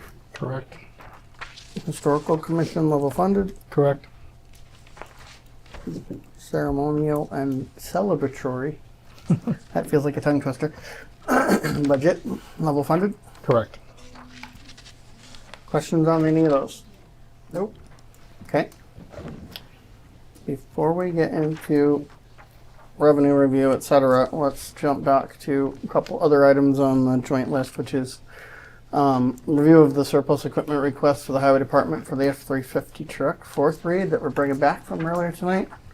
And we're bringing it back because it's related to a capital project request. Not because I expect you to do something fancy with it in the budget. Well, kind of. Can I just start with a clarification on the senior center operating budget for you all in the 10,000 viewers? When we're talking about the electric bill and the electric heaters that are up in the attic, they're not just heating the attic. It's a conditioned space. So there's a wet and a dry sprinkler system up there. So in this area, it's a conditioned area. So if the HVAC was to fail, the heat pumps, then we get below freezing, then we would have burst pipes. So that is for everybody here to understand that they're not just turned on just to heat the cold attic. It is a conditioned area. And it's not to heat the mini split coolant either, or fluid. Correct. It's to keep, yeah. Yep. Got it.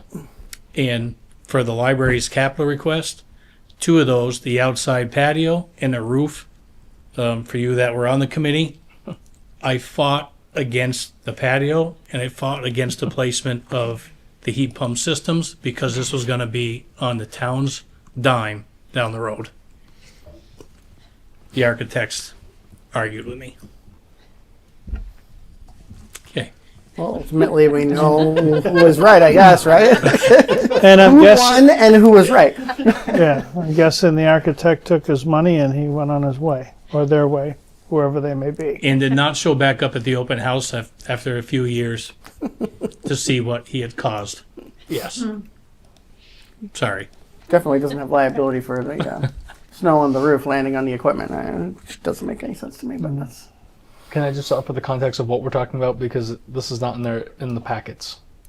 On The truck. the actual topic or the library? The truck. The No, library was Glenn We ran went down a through it rabbit before. hole. So we had the surplus truck that we've since replaced, and so we were surplusing it from highway, and we had been seeing if the solid waste district wanted it. I think you guys were here for some of these, but anyhow, and they declined because of the cost to repair, and it's more than they need for size.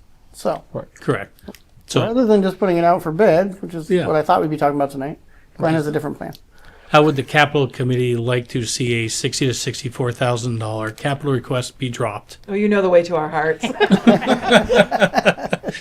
So, He's a salesman. I didn't know. but Brian had asked me what I thought about the school, if it's something the school would be interested in.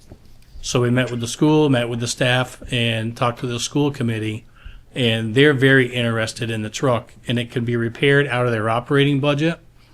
So it needs, it's about $5,600 mechanical work. It needs to have a bed replaced. I'd found an aluminum flatbed down in Northampton. It's a new for $3,200. It would be outfitted with the plow that's been fixed to it. I asked for the school to replace that V plow for the highway department because we still use one. All in all, it comes out to be around $18,000. With the bed replacement, I offered the school that highway department could replace that bed and save them about $1,500 on top of it. So with everything, it comes about to around $18,000 Instead of $60,000 to $64,000, whatever the tractor was. They would still keep their tractor to use it for a snow removal type thing, but pretty much the truck would be their plowing tool. Right now, the staff is using their own trucks to come down to get gas and diesel. They'd be able to use that. Right now, they contact a vendor to come down and pick up the snow blower, the mowers, and everything for service. They would be able to utilize the truck in one of our trailers to transport it themselves.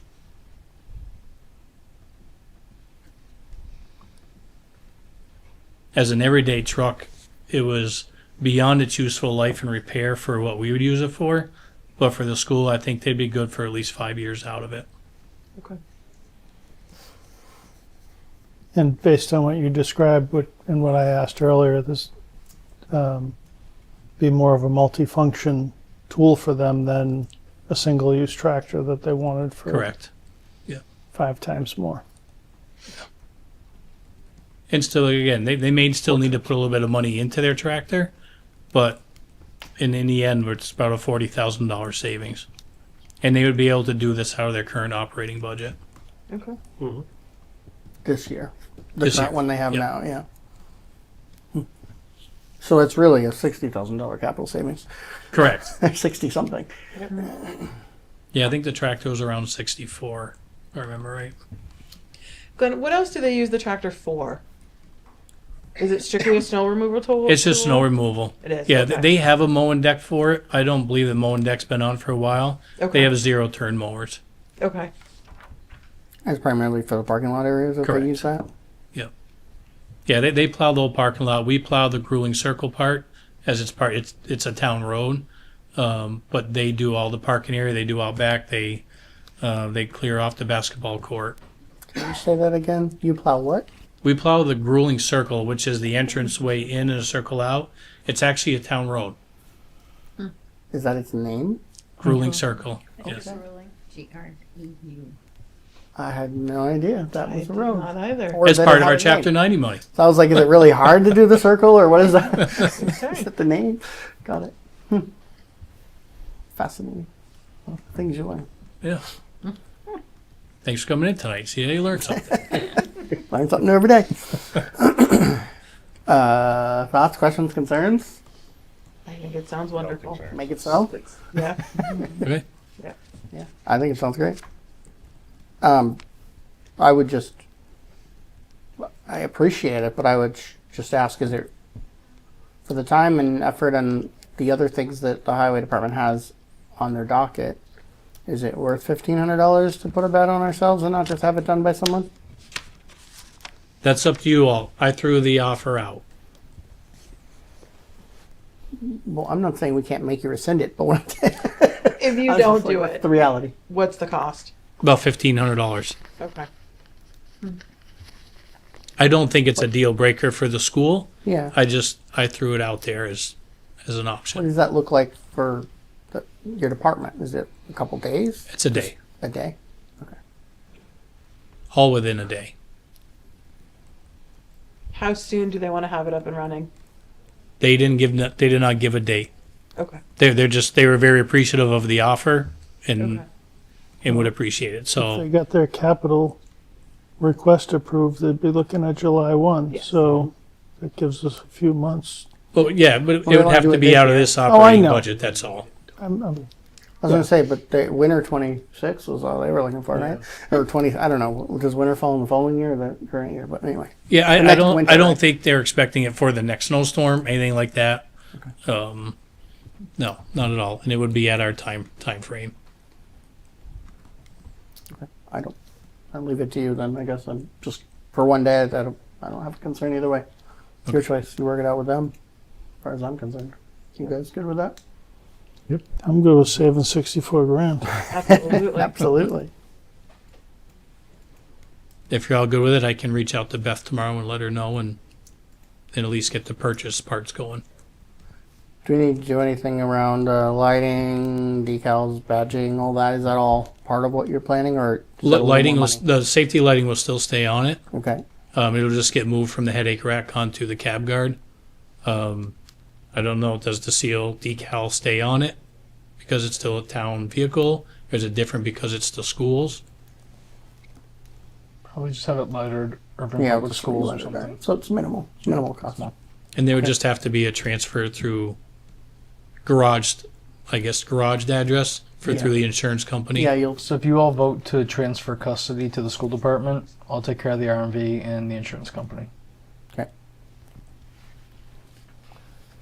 Is there any other discussion on that item? Nope. Nope. Someone want to take a stab at that motion for me? Or I can if you The would last prefer. part of that final paragraph should Oh, I have okay. to go back to where it was.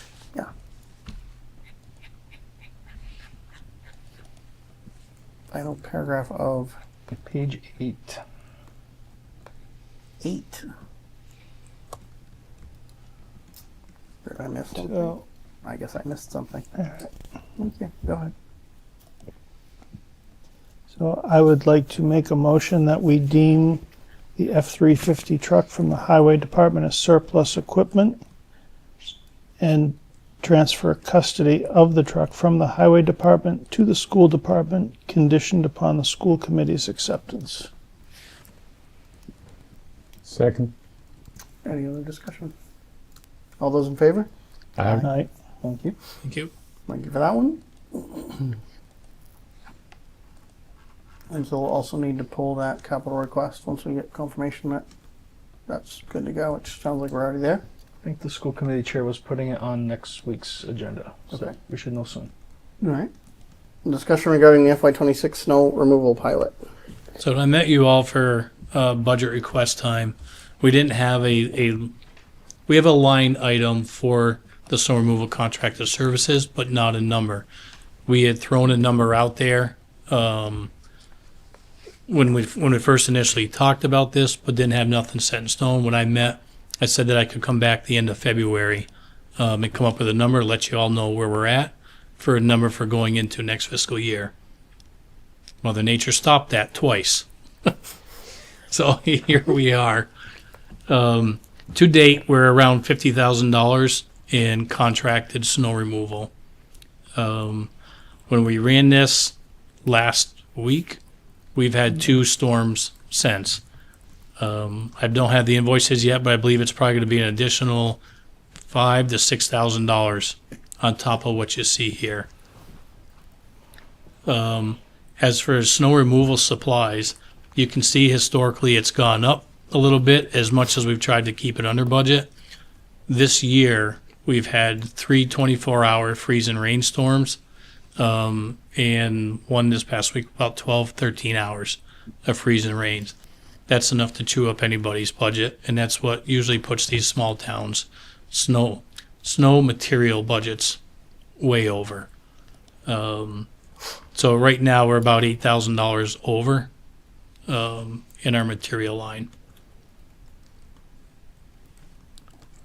The last year's overtime expenses versus this year. Right, we gotta put different colors on these graphs. Yellow, yellow, and yellow? No. Yellow, orange, orange, and gray and white. Could be anything you want it to be. So it looks like the budget fiscal year. I think we spent about $33,522 last fiscal year. 23 outside it's 23, 24. 24, 25 is 38,575. And right now we're about $10,000 less than last year's overtime budget, right? Is that how I'm reading this right? Yep. Okay. So we're about $10,000 under our staff overtime. The actuals, not the budget. No. Because the 38 was 10,000 38 over is budget 38 last is year. the budget, correct? Okay. Same thing what I Just said? to be clear. No, Okay. I just wanted to separate actual versus budget. Because this is the one that we can overspend. Snow Statutory. removal. 24. 28. Yeah, so right now the actual is 24,180 in overtime. Is that what you're reading also? And again, there's been 2 other storms since then.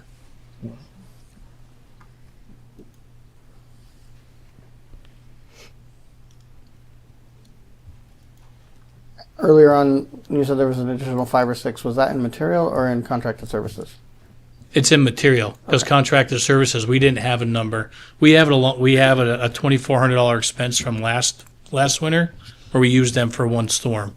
That's why you see the 2440 in there. That was from last fiscal year. We did not have a budget number going into. Right, but you're year to date at 49.5. 49,490. Any idea how much that is after the last couple storms? We've probably got about an additional $5,600. Okay. I Similar think. to the material. Yeah.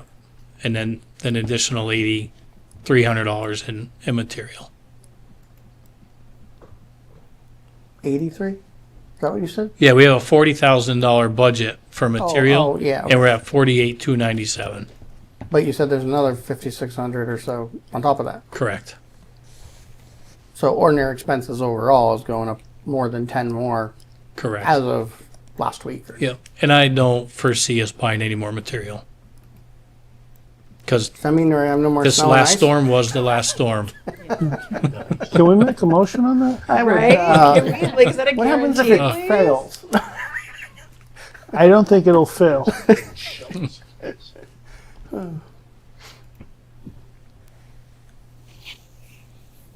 Okay.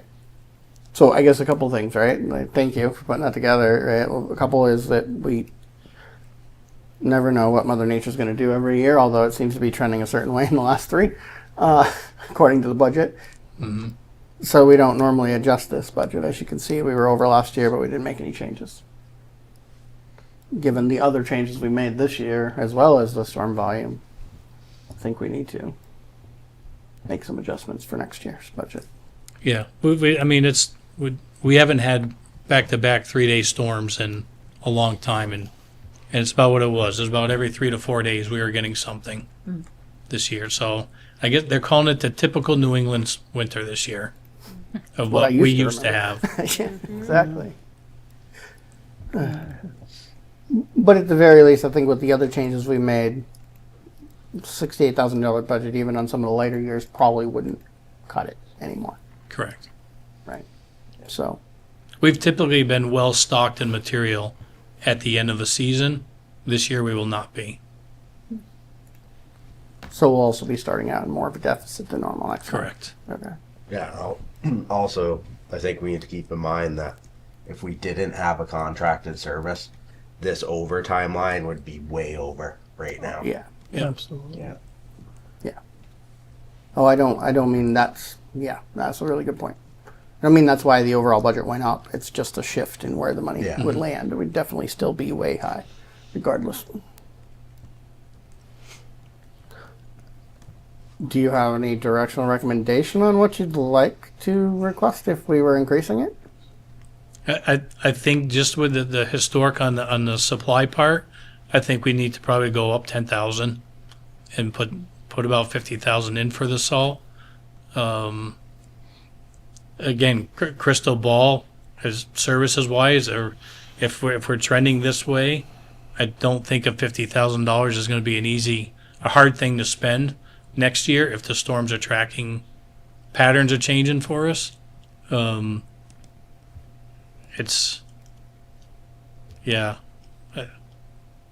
Weather's a tough thing to predict.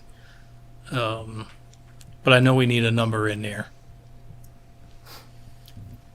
On the contracted services, was that a 1 year or is that a 3 year? It's just a 1 year. It's a 1 year, okay. And so that was going to be the question moving forward when we come up to this fall time to do this. All our other contracted services are 3 years. And if everybody's in agreements with this, I'd like to see this one done as a 3-year also. Okay. Obviously, there's probably escalators in there, just like no different than a state contractor does with their plow vendors. Okay. So, And we do for all our other ones. on that, and I know this was a trial, but from a qualitative standpoint, the health and well-being, morale of your staff, I think that I know it's been a tough year, but It has been a tough year, Jim, but I can tell you that the 12-hour shift, when you know it's a 40-hour storm coming ahead of you, you come into that 12 hours knowing that 12 hours I'm going home and I can get some rest. You know, we've been trying to be really, really fair with the staff on the overtime, how they rotate out of it. I think everybody is pretty happy with how that's been. But yeah, I think everybody's well rested when they come in for their 12 hours. I think it's something that should have been done a long time ago, and I wish it had been. Wish I'd pushed it.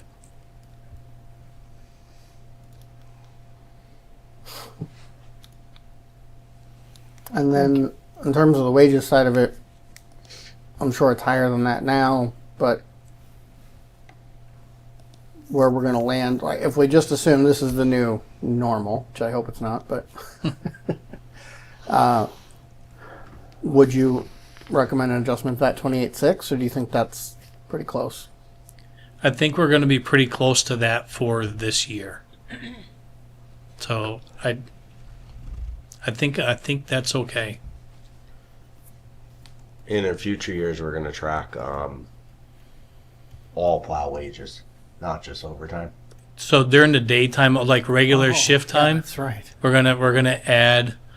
gonna talk with the treasurer that we want to add another column.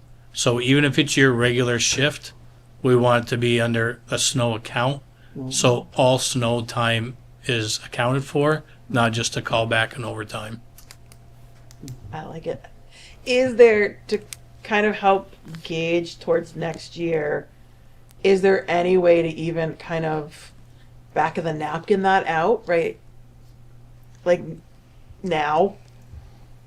It'd be pretty tough. I mean, Okay. from the hours go. So yeah, we could probably run a report of the overtime hours, and probably get a close idea. It's not going to be perfect. We really should have done it this year. Okay. But Thomas and I, we have talked about doing that going into next winter. Okay. Is having created a different line. I mean, we could probably Another get close. Yeah, it could be close. I'll take back of the napkin. I mean, yeah, Kind if of it as an estimate. you just kind of take a Okay. really rough, take the calendar Yeah. and where did they fall on weekdays times rough, what's the, All right, the, I can work the on that cost for you. of the I can do that. few people working. Okay. Yeah, I mean, Thomas we're said he'll just do that talking in tomorrow. the fives of thousands probably, right? I mean, Yeah. we're not trying to get super close. Is it Yep. 20? Is it 5? Is it 15? Something. Okay. And then would we potentially reduce the salary wage in the highway budget slightly because it's moving to this? Or you're just tracking it? I think it's more of a tracking. I don't Okay. know if it You're not gonna necessarily has to separate it. come out of this. Okay. It's more of tracking the actual snowstorm hours Okay. of when somebody's actually in a truck, whether it's their regular shift. I got you. If you want to go that far, I don't know how finance feels about that. If you want to see all snow time come out of snow wages, even if it's just regular hours. I mean, I feel like we have been working towards that, like really making sure things are attributed to their The right numbers? Yeah.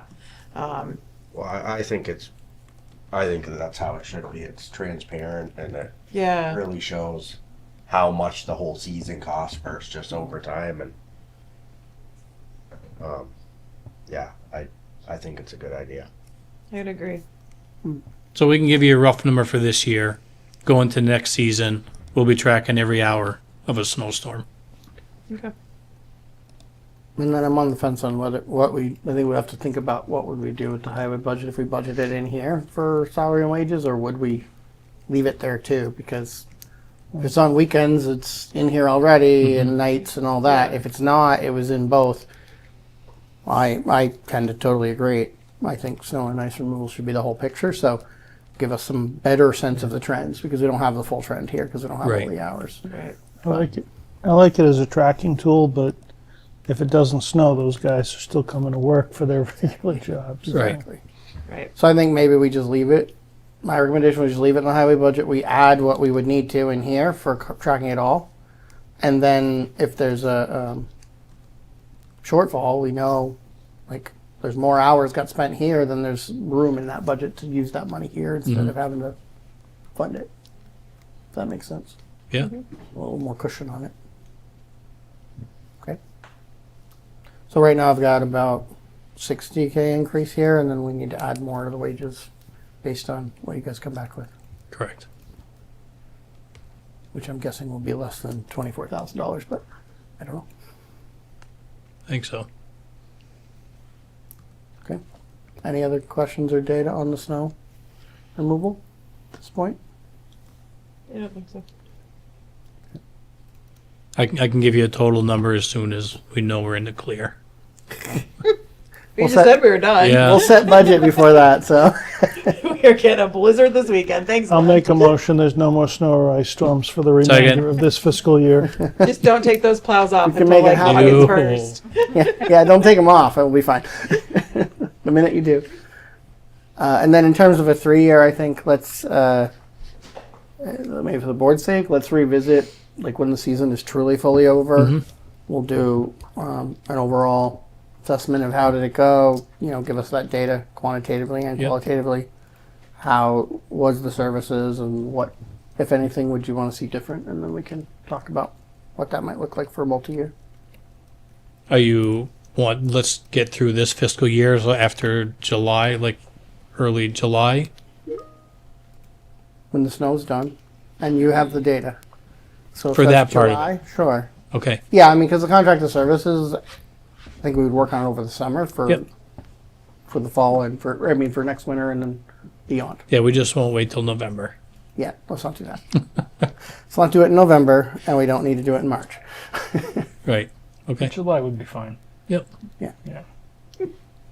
wherever's a good spot. I know there's a lot of other things that go on in the summer for you, so That's whatever okay. makes sense. This one's pretty important. Absolutely. Okay. I think that's all we had for you then. Good. Thank you, sir. All right. Thank you. Thank you all.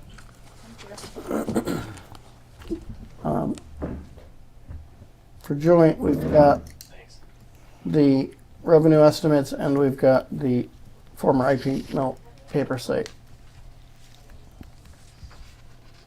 Do you want to, let's go to revenues so we stay on budget piece here and then we'll go we'll go to that last.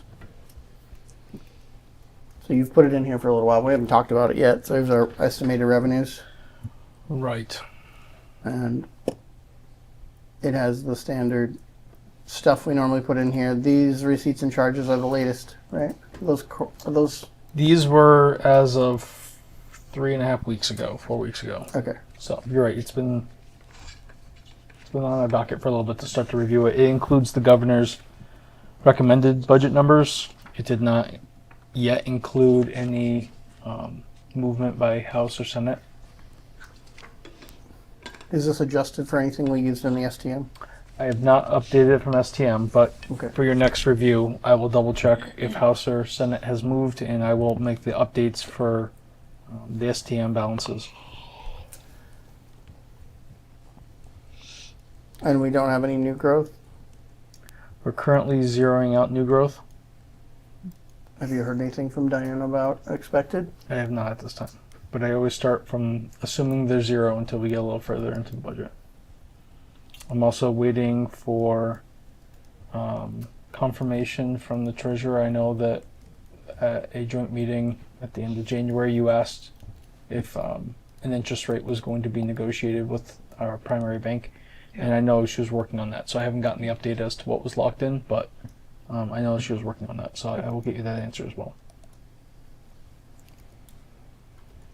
All of your funds that have a balance as of, those are all June 30 balances, except for retained earnings and certified cash.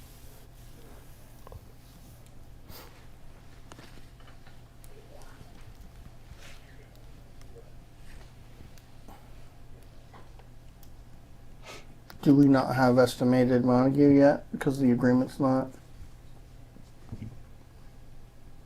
for wastewater? That's just an oversight for me. I will add that in for your next review. Okay, the estimated Montague receipt. Yeah, We'll be able to calculate that, right? Yep. And water, we could estimate it with the current rate because we haven't done a rate review yet. We're working on the rate review. The select board typically sets those in May for July 1st. Right. So we are working on the rate review.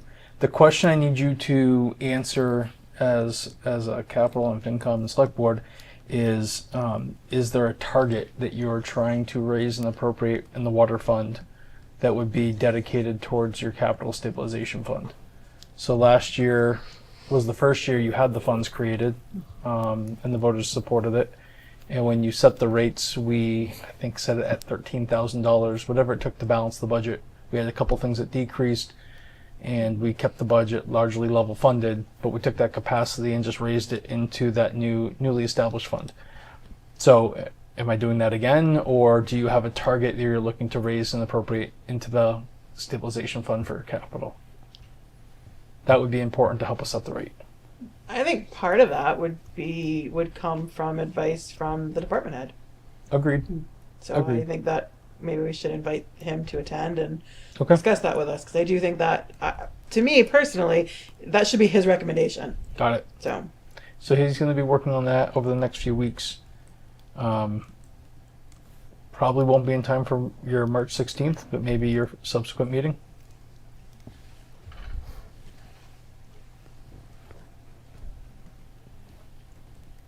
And so we'll do estimated on our current rate for revenue, though. Correct. Yeah, at the current rate. What is also here, and I don't know if I would think we'd want it under the enterprise rather than under trusts, is the capital stabilization for each of the enterprise funds as well. I can The add those as wastewater well. and water, because they have balances now, because we They do. funded them, so we should carry those in here too to see them clearly. Do you want that in the trust fund section? I would I would think we'd want it in the enterprise fund section because they're inside of them. Okay. They are dedicated and they're part of the. They are actually still part of the enterprise funds.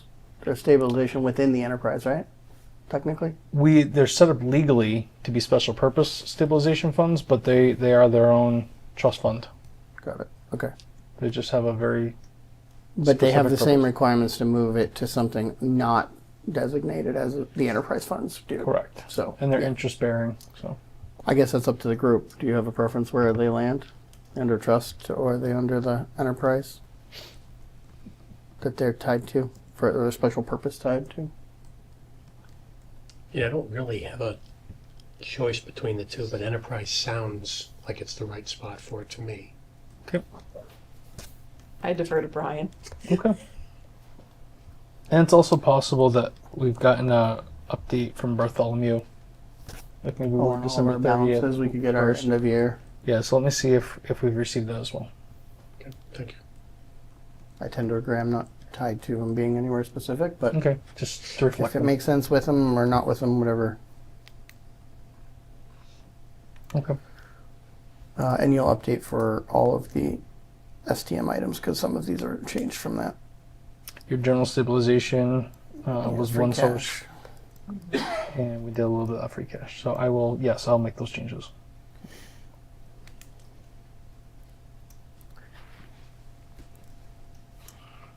We don't show Chapter 90 on here, do we? No. Would you like Chapter 90? I don't know. It's just in the forefront because we got the notice Mhm. about the proposed numbers. So Yeah, I mean, I can. I don't know. It's a certainly- funding source. It's a revenue source, Yeah, kind of. It's not a grant. I mean, it's not a grant we don't know we're going to get. It's like a known. it's held by MassDOT, but it's a portion to you all. So I can absolutely reflect it on here. I feel like it's not a trust fund, but that's kind of more how we use it as like a capital. Yeah, Yeah. might be nice just to see it on there. Yeah. So add Chapter 90, add the new capital stabilization funds. Yep. Reflect the STM. Yes. Any other changes? It was estimate receipts and estimate Montague. Okay. Anything else in there? Nothing I can think of. Not so far. So we get that for next week. Do we have an easy way, and I just don't recall from last year from Zobrio to pull the like budgeted expenditure summaries by category like we normally? Because a lot of times we'll show half of this revenue sheet, and then we'll show kind of what we have planned so far. Yeah. So last year when our first year in Zobrio, I built out reports for every subcategory. So they're already built. We just And need to so you run can them. pull a report that shows all of them in one, or they each of their own. I can give you every fund that we budget, or I can break it out by general government, public safety, public works. So, and I use that balance to give you, like you said, I start to do that credit and debit comparison. So I can show that to you. What level do people want to see it? I mean, we can go in and get the detail anytime we want, but what Mhm. level for kind of summary against revenues?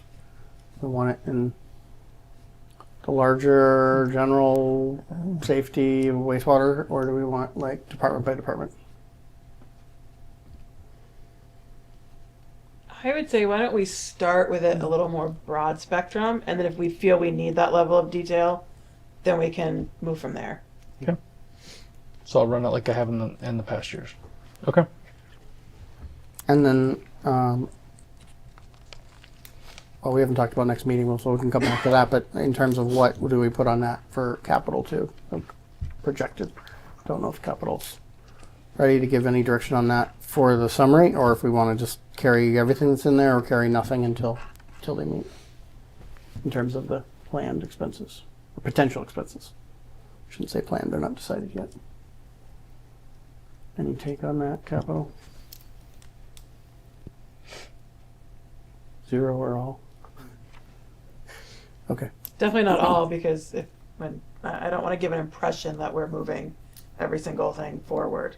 So I would not want to do all. I would say I believe capital is potentially meeting Thursday night, I think I saw. So we may have an update after that. yeah, Sure. Okay. that'd be where I would go with that. Okay. Well, if there is a number, because I won't be able to make that, then capital can let Brian know, and Mhm. you can put that in there. What else in here? Is there any others that we want to see? in terms of expenses, we also have other things we haven't discussed yet this year, right? Like our standing articles around like OPEB and other things that we normally carry on our expenses side too. We haven't talked through all those. We usually talk to them about the ATM draft more so. I'm gonna say, do you want to start to see an ATM draft shell at least for now? I mean, we've only got a few weeks to get this done. Mm-hmm.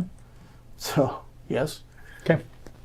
In terms of placeholding all those other items that we haven't discussed yet, do you want to placeholder them at 0 in the summary, or do you want to put them in at what we put in last year? I think it'd be nice to put them in what we had for last year. We Yeah. can see what the difference is. Okay. You got it. Work? Okay. The estimated, let's see, that's not the one I wanted.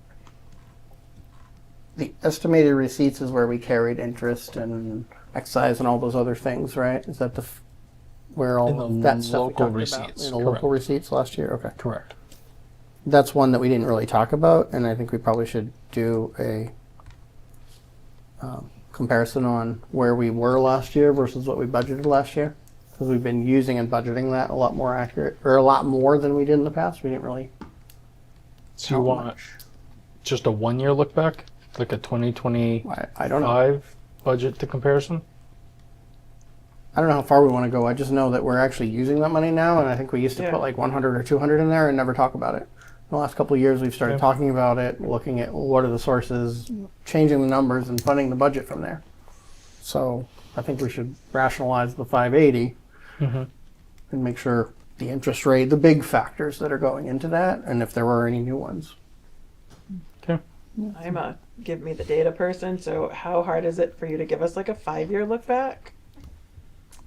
I mean, so you did your software conversion in fiscal year 24, so I easily can get 24, 25 in current Okay. 3 date. years. Okay, is probably- that's fine. I can ask what we have available from the old system from printouts that they would have produced. Okay, I don't want anyone to have to go through undo. So Oh, if it's easy, a couple Can't we years is just- great. I just if thought it's DLS. Yeah, why don't we just pull from DLS because we Never certify it, right? okay, I have to we have a page that we certify the local receipts. And you're right, I can get that level of detail from there, so I can get you it. Let's Yep. do it at the Yep. at the local receipt DLS level. Yeah. If we need to dive into any of those categories, we can. Yeah, But we'll do that. I can get that for you. the other thing, and I don't know how to reflect it, and I'm going to bring it up because it's been talked about so much. There's so much. The assessor's overlay account, Mhm. we don't ever really get a balance update on that. Sure. So is there a way that we can start also having that be a part of this process so we know going forward what's in the account and what it's looking like? What? I mean, we just took. I know, I know significant what it looks like right now, Yeah. but payout. Are you Today's looking not a for good day to today's look. balance, or are you looking for? just I think more so in the future. We always talk about putting money into it, Mhm. but I feel like that's because it's an account that we really have no oversight over. Right. We don't ever get like an update onto, hey, there's this much in Right. the in the account, or that hey, you had this much of your unspent levy, and that's going to get put into there too. Right. So just a little more transparency on those. However, it can be reflected in some way during the budget process. I think would be helpful. I will find a way to reflect that on here. Thank you. Yep.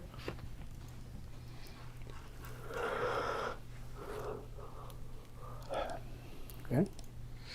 Any others on there that we're missing at the moment that we think of? That'll be a good place to start to really hone in on That's the good. details here. We also need to kind of recap and get, but probably for next meeting recap, the various items that we want feedback on, open items that we needed answers from department heads on, those sort of things. We need to summarize all that, make sure we capture them all for our next meeting, and then get those answers and those individuals back for the following meeting to wrap up any open items. Okay. Since we're talking about it, do we have a joint schedule for next Monday? It was on. I put the copy of your calendar Yeah. in front of you. We So held I it think as there a was something potential. set for the 16th.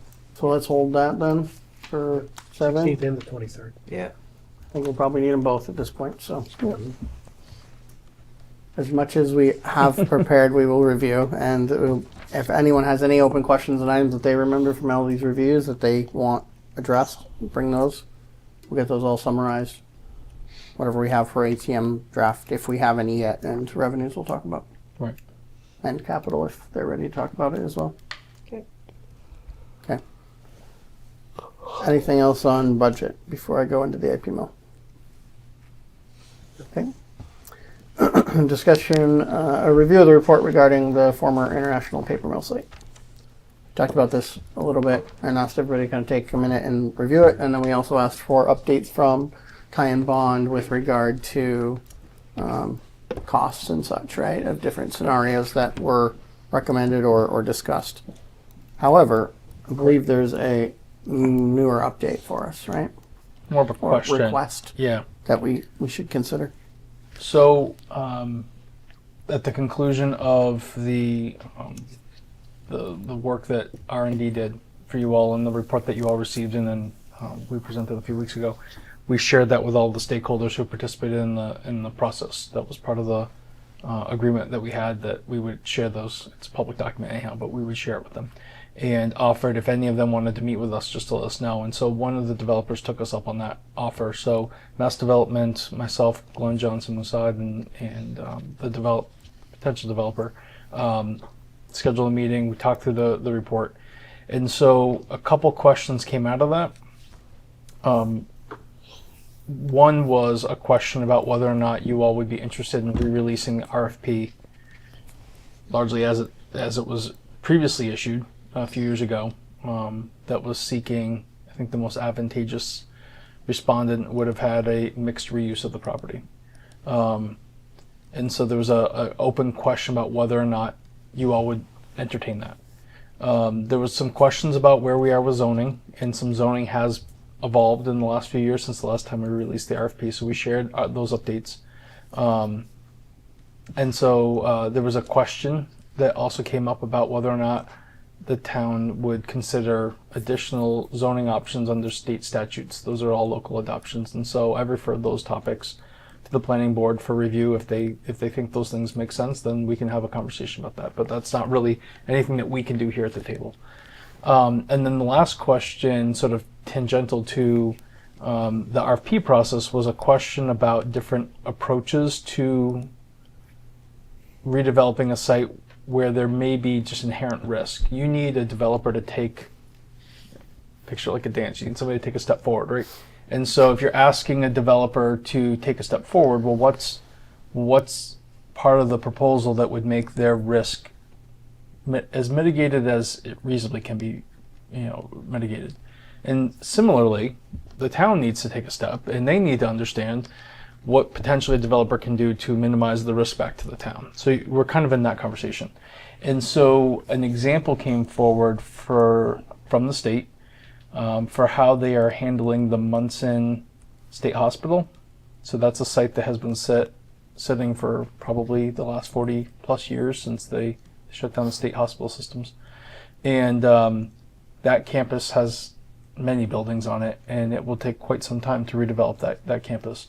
And so DCAM worked with the legislature, and they created a scenario where through an RFP process, they made the property available, and the successful proposer and DCAM entered into a contract. And while the state made some money available to help with some of the demolition and site preparation costs, they entered into a purchase and sale agreement that had a 2-year sort of like get out, no harm, no foul clause. So if either party can't make this work within 2 years, there's language within the purchase and sale agreement that both parties can take a step back from the process, and the property would revert to the state, and the developer is not going to be held responsible for things in the future. And so it's interesting language. It's something that if you all wanted to take a look at it, we could consider. In the best of circumstances, you have an amazing proposal that comes forward. Things feel really sure. You move very quickly, and everything goes as swimmingly as possible. That's probably not how life is going to work out in this particular property, and that's part of the challenge.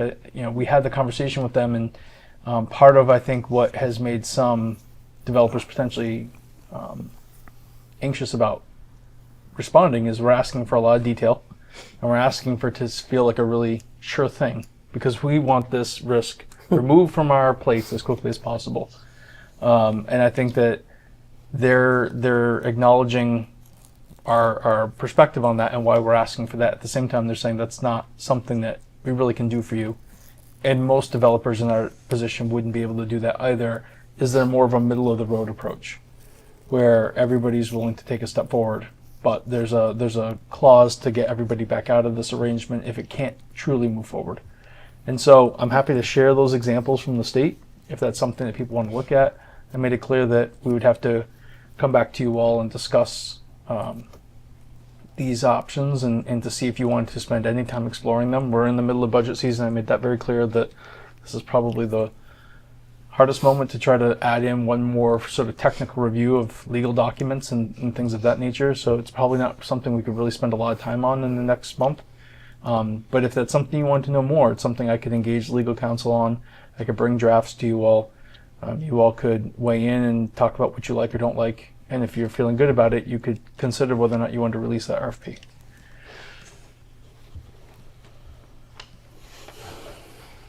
So, I guess I'd like to see more information if it's available. Okay. yeah, I'd like more information, just as a first pass, reviewing this, hearing it. I can see where, you know,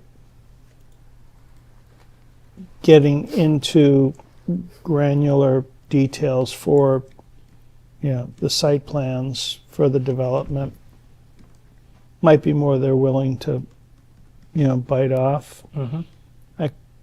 I might be more amenable to a more general idea. Okay. I'm not so sure how I feel about this ebb and flow of it's their property, it's the town's property. It's you know, Yeah. I'd want some very particular and detailed levers on that. I can certainly send you an example of the purchase and sale the state got into, so you can see how that language works. And just to add to that, With Munson? yes, Okay. From the Munson example. And I would just also offer that part of what the conversation was that led to that suggestion or that example was the conversation that we had about sort of comparing and contrasting what we're doing here on Care Drive versus the IP mill. We specifically wanted to make sure that we maintained some site control of Care Drive. And so we, from the very beginning, talked about a 99-year land lease. And that has been fine with our selected developer, and it works with our residents. And so it's as close to we've transferred ownership of the property while keeping the town in control of that property as you possibly can.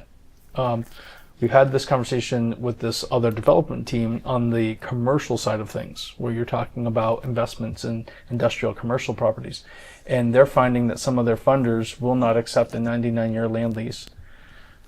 Specifically funders that are involved with the federal government, they won't accept that as true site control. And so they want to see a full purchase and sale transfer of property. Now for the IP mill, we had always intended to sell the property.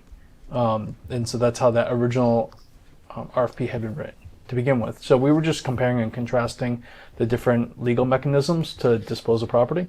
And so it became clear that from their circles and knowing the developers who work in that space, having it proposed as a full true sale makes sense, but it solely puts the property on the developer. And so I believe DCAM and the legislature came up with this solution as a way to transfer property control entirely, satisfy those funders and the people who work at that level and the federal level, at the same time providing a release valve if it really we get to 2 years and it's not working. So I had never heard of it before either. It was interesting language to take a look at. Happy to share it. I'd like to take a look at it. I'm Absolutely. curious. I assume, Brian, for something like I'm going to call it option number 2, stalled is very, it's a word that could have a lot of interpretation. So I assume something like this, and maybe it's in the documentation you can send us, that would be something that both parties' attorneys would kind of hammer out, and there would be very clear guidelines as to that definition and what that means and who makes that decision and all that kind of stuff. Exactly. Okay. And I don't know that we're necessarily going to love the example that we see. Yeah. We may look at the way they've defined terms that give either party the means to get out of the arrangement, and we don't have to agree to those terms, or you may like them. So yes, I think it'd be something that we would start with our council and make sure that it reflects your want, and we would put as many example documents in as sort of appendices within the RFP process so that a developer knows what they're signing up for, what we intend to negotiate Okay. if they go through this process. Okay. Yep. And is relaxing the requirements, is that something that is kind of a little bit more common nowadays? Is that something that's been done a bit more frequently to kind of help these projects along?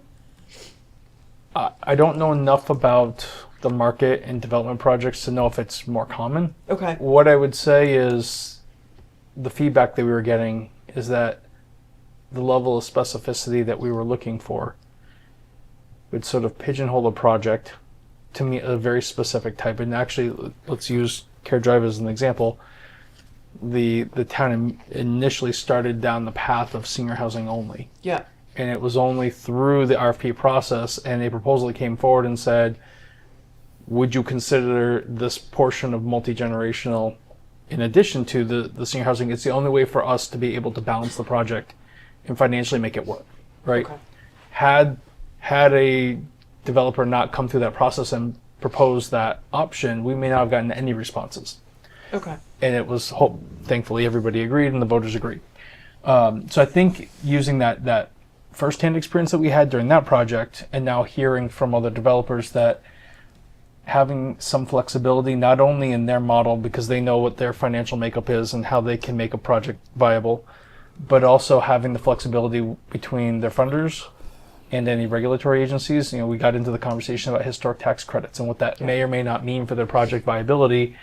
And as you know, have that perfect picture of a fireplace and how you preserve that and what does that do to the project. So that be able to have enough flexibility to go through those processes, they won't know the answers up front when they're submitting our bid documents. Those are things that come a year, 16 months, farther into the project. And so I think that there would be a hesitation to speak with too much specificity into a specific project and then find out 12 months later because of all these other competing demands they had to make a change. Yeah. And now is the project not in alignment with what they pitched. Okay.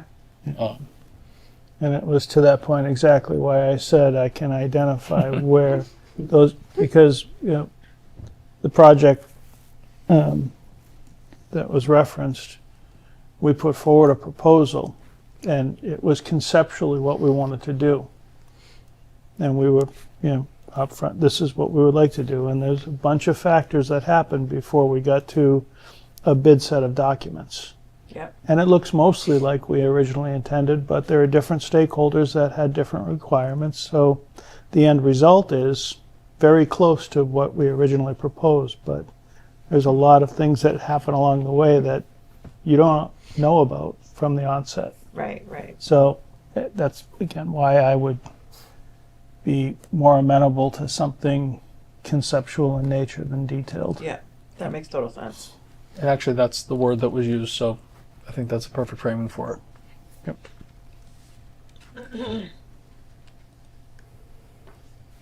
I know I ask every time it comes up, has mass development given any inclination as to what they would like to see?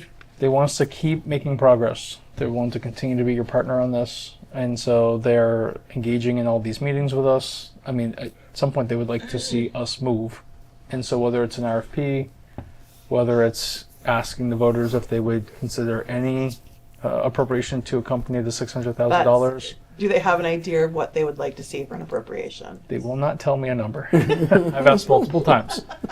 They want, I think I conveyed this in the past, they want to make sure that it feels like the town is as committed to the project as they are. Okay. But they've been kind enough to allow us to hold this money for, I think we're on 4 years now. Been that long? Yeah. So they've been very patient with us, and they've, in the meantime, done all these other steps with us to get us to this point. So, so they definitely are still in it to see this through if we're in it to see it through. Yeah. So.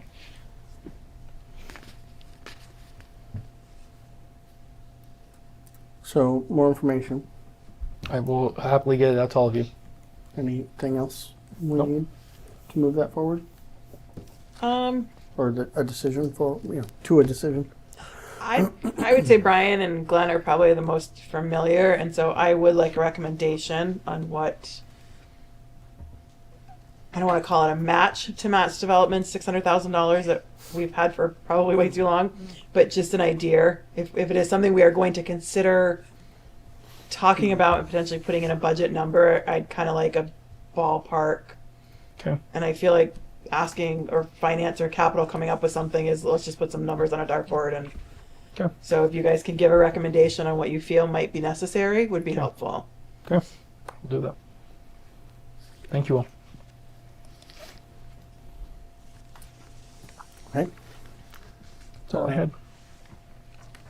I think the only other item that I know of that we didn't talk about a few minutes ago is just we actually have official numbers from discussing with Athol ACO about providing that service on a contracted basis, a little more formally than it is right now. So we have a number that we can take a look at the budget. I don't remember what is in there off the top of my head, but somewhere in the 13,005 range is what they were projecting is what they would be looking to charge for that. Mm-hmm. So another item, we can look at our budget and see where we're at, how that looks. Correct. And I'll just say it. We need to I think we need to formalize it because we aren't doing it ourselves, and we do need to know that service is there and reliable. So something. Anything else for the joint meeting? Capitals meeting Thursday. We're meeting on 7 on Monday. We'll keep moving it forward. Motion to adjourn the joint meeting and continue the select board meeting at 8, 9, 10 p.m. Second. All those in favor? Aye. Anyone opposed? Abstained? Okay. Thank you all. Thanks. See you next week.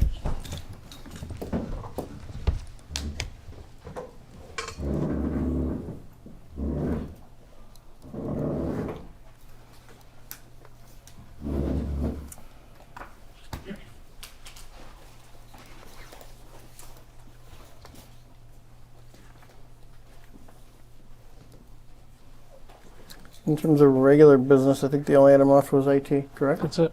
All right. Well, I'm going to recuse myself at 9:11 for the discussion regarding information technology department staffing.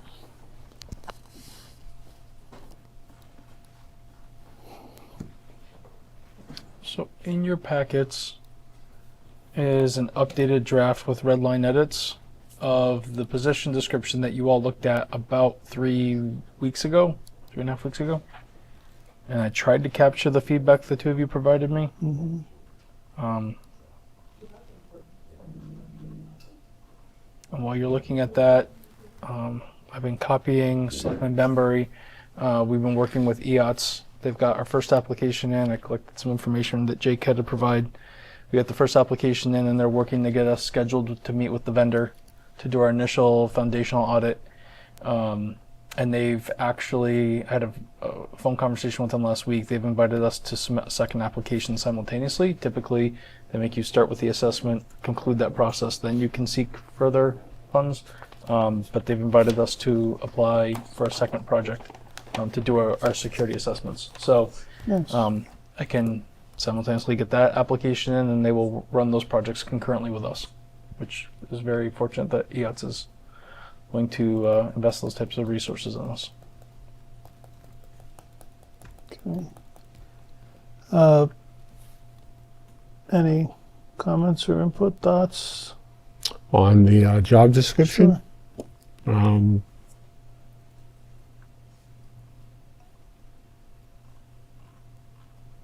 No, I'm fine with the red lines, where they are and where they're not.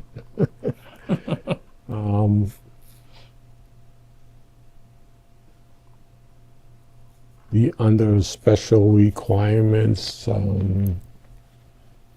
says training within 6 months of hire, and the only thing I would add to that is it says and biannually thereafter.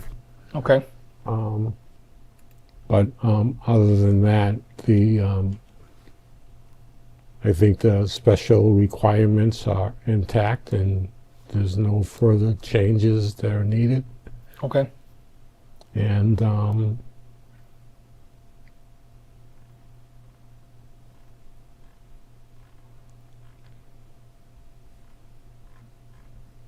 9, which is going to be 10, or is 8, 9?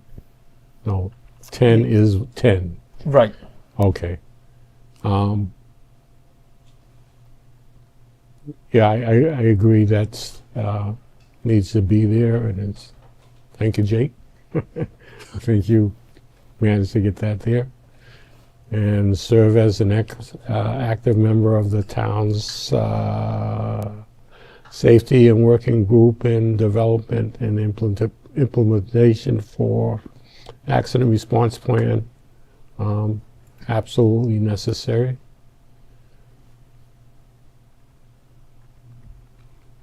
The only other thing I was reflecting on, and I don't think we need to do it now unless you guys disagree, but you had a conversation about the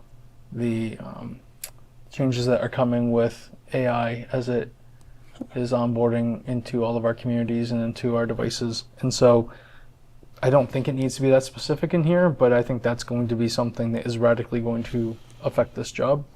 And I don't know that it needs to be called out, but I also don't know that it's necessarily addressed in here. And you already have talked about how it may be challenging to find the person that we need to do this work to begin with, so I don't know, adding one more thing would be helpful at this time, but it just, as I've been reflecting over the last few days, I've been wondering if it needs to be addressed. So there was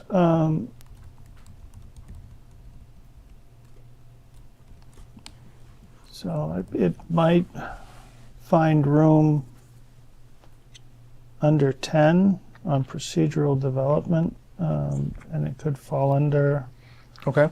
How we handle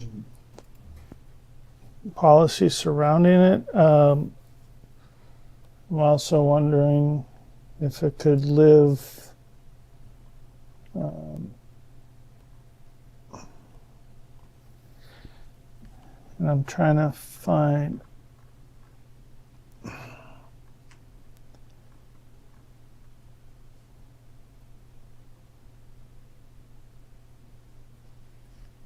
I thought there was something about like strategic planning and development.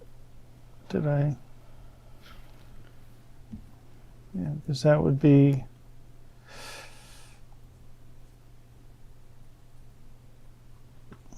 well under 7. It says responsible for long-range long-range planning. planning for information technology and infrastructure. So maybe just add it into that section. Okay. yeah, include Yeah. like Just a reference. the Okay. consideration and management of artificial intelligence. I don't know, Jake, you look like you're about to say something that's going to solve it for us. I don't know if it'll solve it for you, but I think adding on to that one's the one, responsible for long-range planning for information technology and infrastructure with, particular focus on AI and how it complements, how to leverage, is probably what you want to say, how to leverage AI securely and safely in that roadmap. Something like that. Yeah. Okay. It's going to impact everything, so I think just It's gonna be huge. how does it impact and how do we leverage? I offer another comment on it. Yep. Just on special requirements on the CJIS security awareness training in 6 months. I don't necessarily think you want to wait that long. I mean, I don't know your opinions. I mean, you've both been through it probably. I know you have more recently. 30 days, 60 days, I wouldn't wait a long time. Yeah, I wouldn't. I mean, I agree. the- I felt the same way looking at the 6 months, and Okay. that's clearly not something that I would anticipate that person would take 6 months to do. It would be done almost immediately. The first thing being done would be to do that. So maybe, yeah, maybe I mean, 90, but I would recommend a much shorter time window. Because Right. if it's a requirement and for whatever reason that didn't work out, Say, it's no go. as soon as possible, not to exceed. 60 days? Well, there's no way that person's going to be able to do the function In the PD, yeah. right in the PD without doing it right away. It 30 days. has to be done right away. I mean, And if there's they not say a time frame. within If they thir- couldn't achieve it, then what? We can do it within 30 days. Within and then 30 bring it back. days of hire. Right. Okay. You got it. And I would just combine those. I mean, they have to have a background in security clearance and pass that and maintain it biannually. Yeah. Okay. Well, would we want them to pass that as a condition of hiring? Now that you bring it up? Ability to obtain, or it's obtain and ability to maintain within 60 days. Or 30 days. Whatever. 30 days. 30 days? Okay. 30. Sorry. So if they can't, that's our. Well, that's why I'm saying is this, because otherwise you have to carve out something different for that to manage the police department portion of the services. Right. If they can't. So. Yeah. If it's a requirement, then I'd do it really soon to figure out if they can meet it.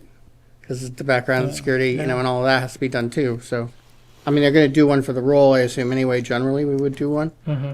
But what type of one and this portion of it probably should be done early. Okay. That's I can confirm with Chief, but I believe he could do that right away. The Yeah. fingerprinting side of it and the background check side of it, even before the training's been completed. So, Yeah. so maybe teasing that out a little bit. Maybe that's a pre-employment requirement, or pre-start requirement. It can't be. potentially. Yeah. Pre-start, It not can't be pre-employment. You know what I prior mean? to offer, but it can be something as a condition upon. A condition of the offer is what I Yeah. mean. Yep. That's And what I then was 30 trying to- days to complete the training, but you've got to be able to pass to have it. Right. Got it. Yeah, that's Okay. kind of condition. Yeah, the offer would be conditional on the ability to do that, and Right. complete the additional training within the 30 days. Right. Yeah, and you can confirm with Chief, but I believe you can run the CJIS background required for the training before you do the training. So Okay. he could do that. I believe under a conditional for employment, if you guys want. We can confirm that with him. Excellent. Okay. I know when I was looking at the language in CJIS, there was some discussion about pre-applicants being able to if they've done that process before, they can use that process to shorten the period, I think. But I didn't look at it, investigate it totally. Yeah. But there was language in there for the applicant who may go through that type of security check that they can pre-do something of that nature before they actually go into the process Oh, interesting. with the community or municipality, if you Rather will. than expedite their clearance. Right, Yeah. right. So if it was somebody that was lateraling from another municipality where they had that responsibility and those Right, credentials, they right. could bring that level of credential with them. Yep. So, Oh, yeah, I believe if you have it, you have it, at least at the state level, if not federally. Once you have it Right. until it expires, or Right. it has to be renewed. So Right. I think it's not tied to the agency, I don't believe. No. So yeah, if they come with it, that'd be fine. But fingerprint, background check, Yep. and the confidentiality piece can be done early. And I think with our equipment now, they can do that, run it, and have it back in about Do it 24 in-house hours or now. something. It's very quick. So Yeah.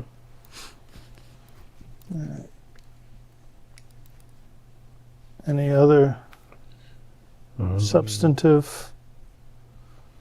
No, I'm pretty set with the language, and especially the under function. I lost where my job description was.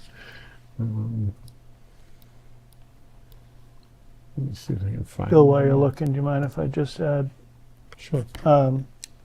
One thing that I noticed, and maybe I'm just not reading it the way, under knowledge, abilities, and skills, the fourth bullet down into the fifth bullet, functions of town departments as it relates to information technology. And I think maybe that was supposed to end there, and a new line is ability to, implement and maintain town's information systems, prepare a budget, troubleshoot, so forth and so on. there's two subheaders, I think, because after knowledge it says thorough knowledge of. And that's one subheader, and the ability to, I think, was the other subheader. So I think it was Right. two sections under knowledge. That's what I was wondering. Got it. Okay, we'll make those corrections. Although I don't know if ability to really belongs under abilities. Because knowledge, thorough knowledge of, and then Right. then we have abilities, and then we have the abilities section. So maybe it's just not in the right place. Yeah. Either way. I'll clean that up.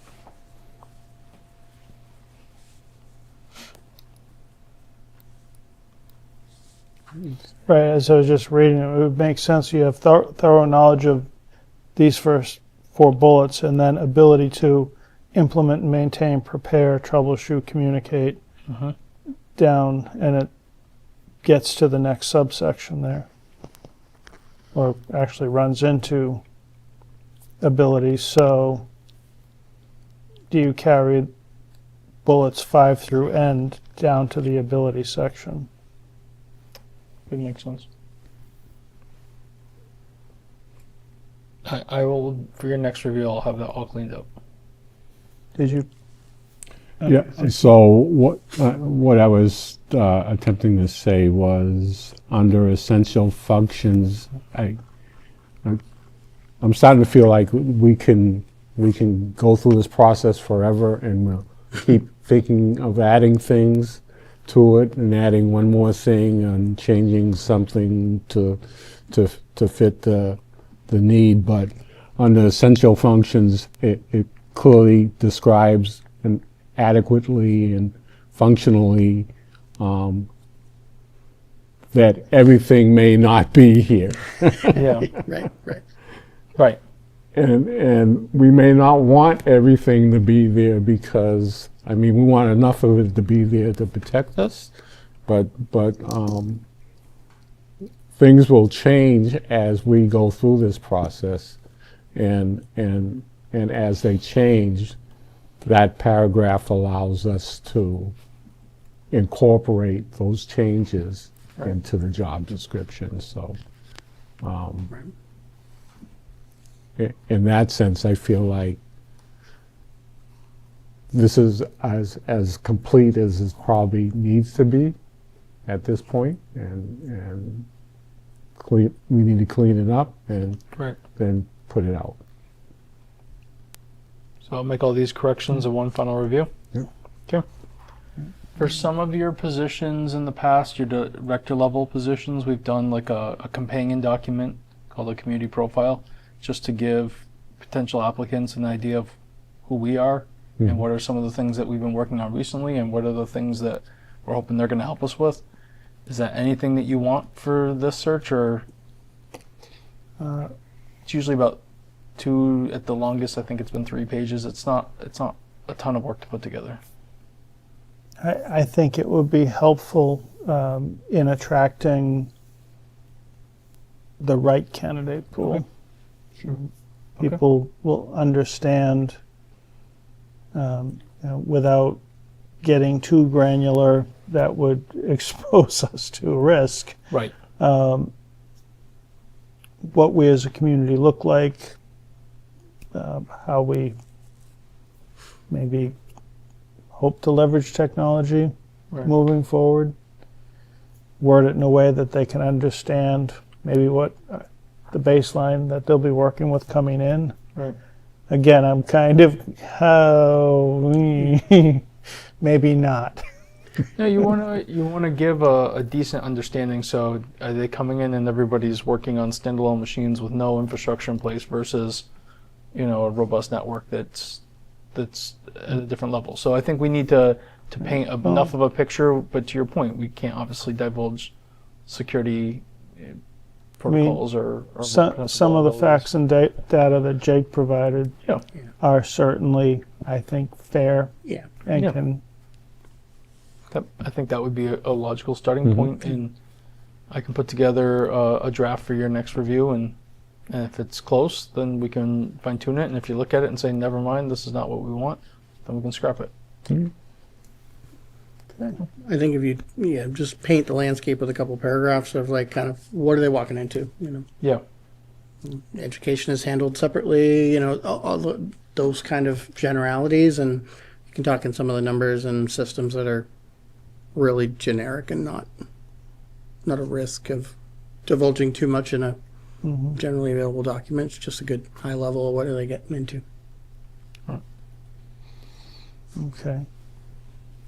Anything else we forgot to talk about? We had open project list to review. I don't have it completed yet, so we'll do it next time. And then just my availability will be changing as of next week, so still able to do, but it may not be as many hours and it won't be as flexible timing wise. So with Brian, we'll put together something. We'll let the department heads know kind of what are the rules of engagement, if you will, or some adjustments around what the priority is and what the response time might be and that kind of thing to let them know. Well, I don't necessarily like that problem for us, but I'm glad we have it just the same. I understand. And, we'll work our way through it, I'm sure. But we'll just give them a heads up so it's not surprising. It won't necessarily be 10 a.m. on Monday through Friday and kind of things. So all right. And then they know how to escalate things if needed. So I think that's what I got for now, unless you had anything else, Brian. Oh, that was it for now. You're good? We're good. Bill, you're good? Yep. Okay. You want to do the second executive, and I'll come up and rejoin and do the first one, if you would. Sure. So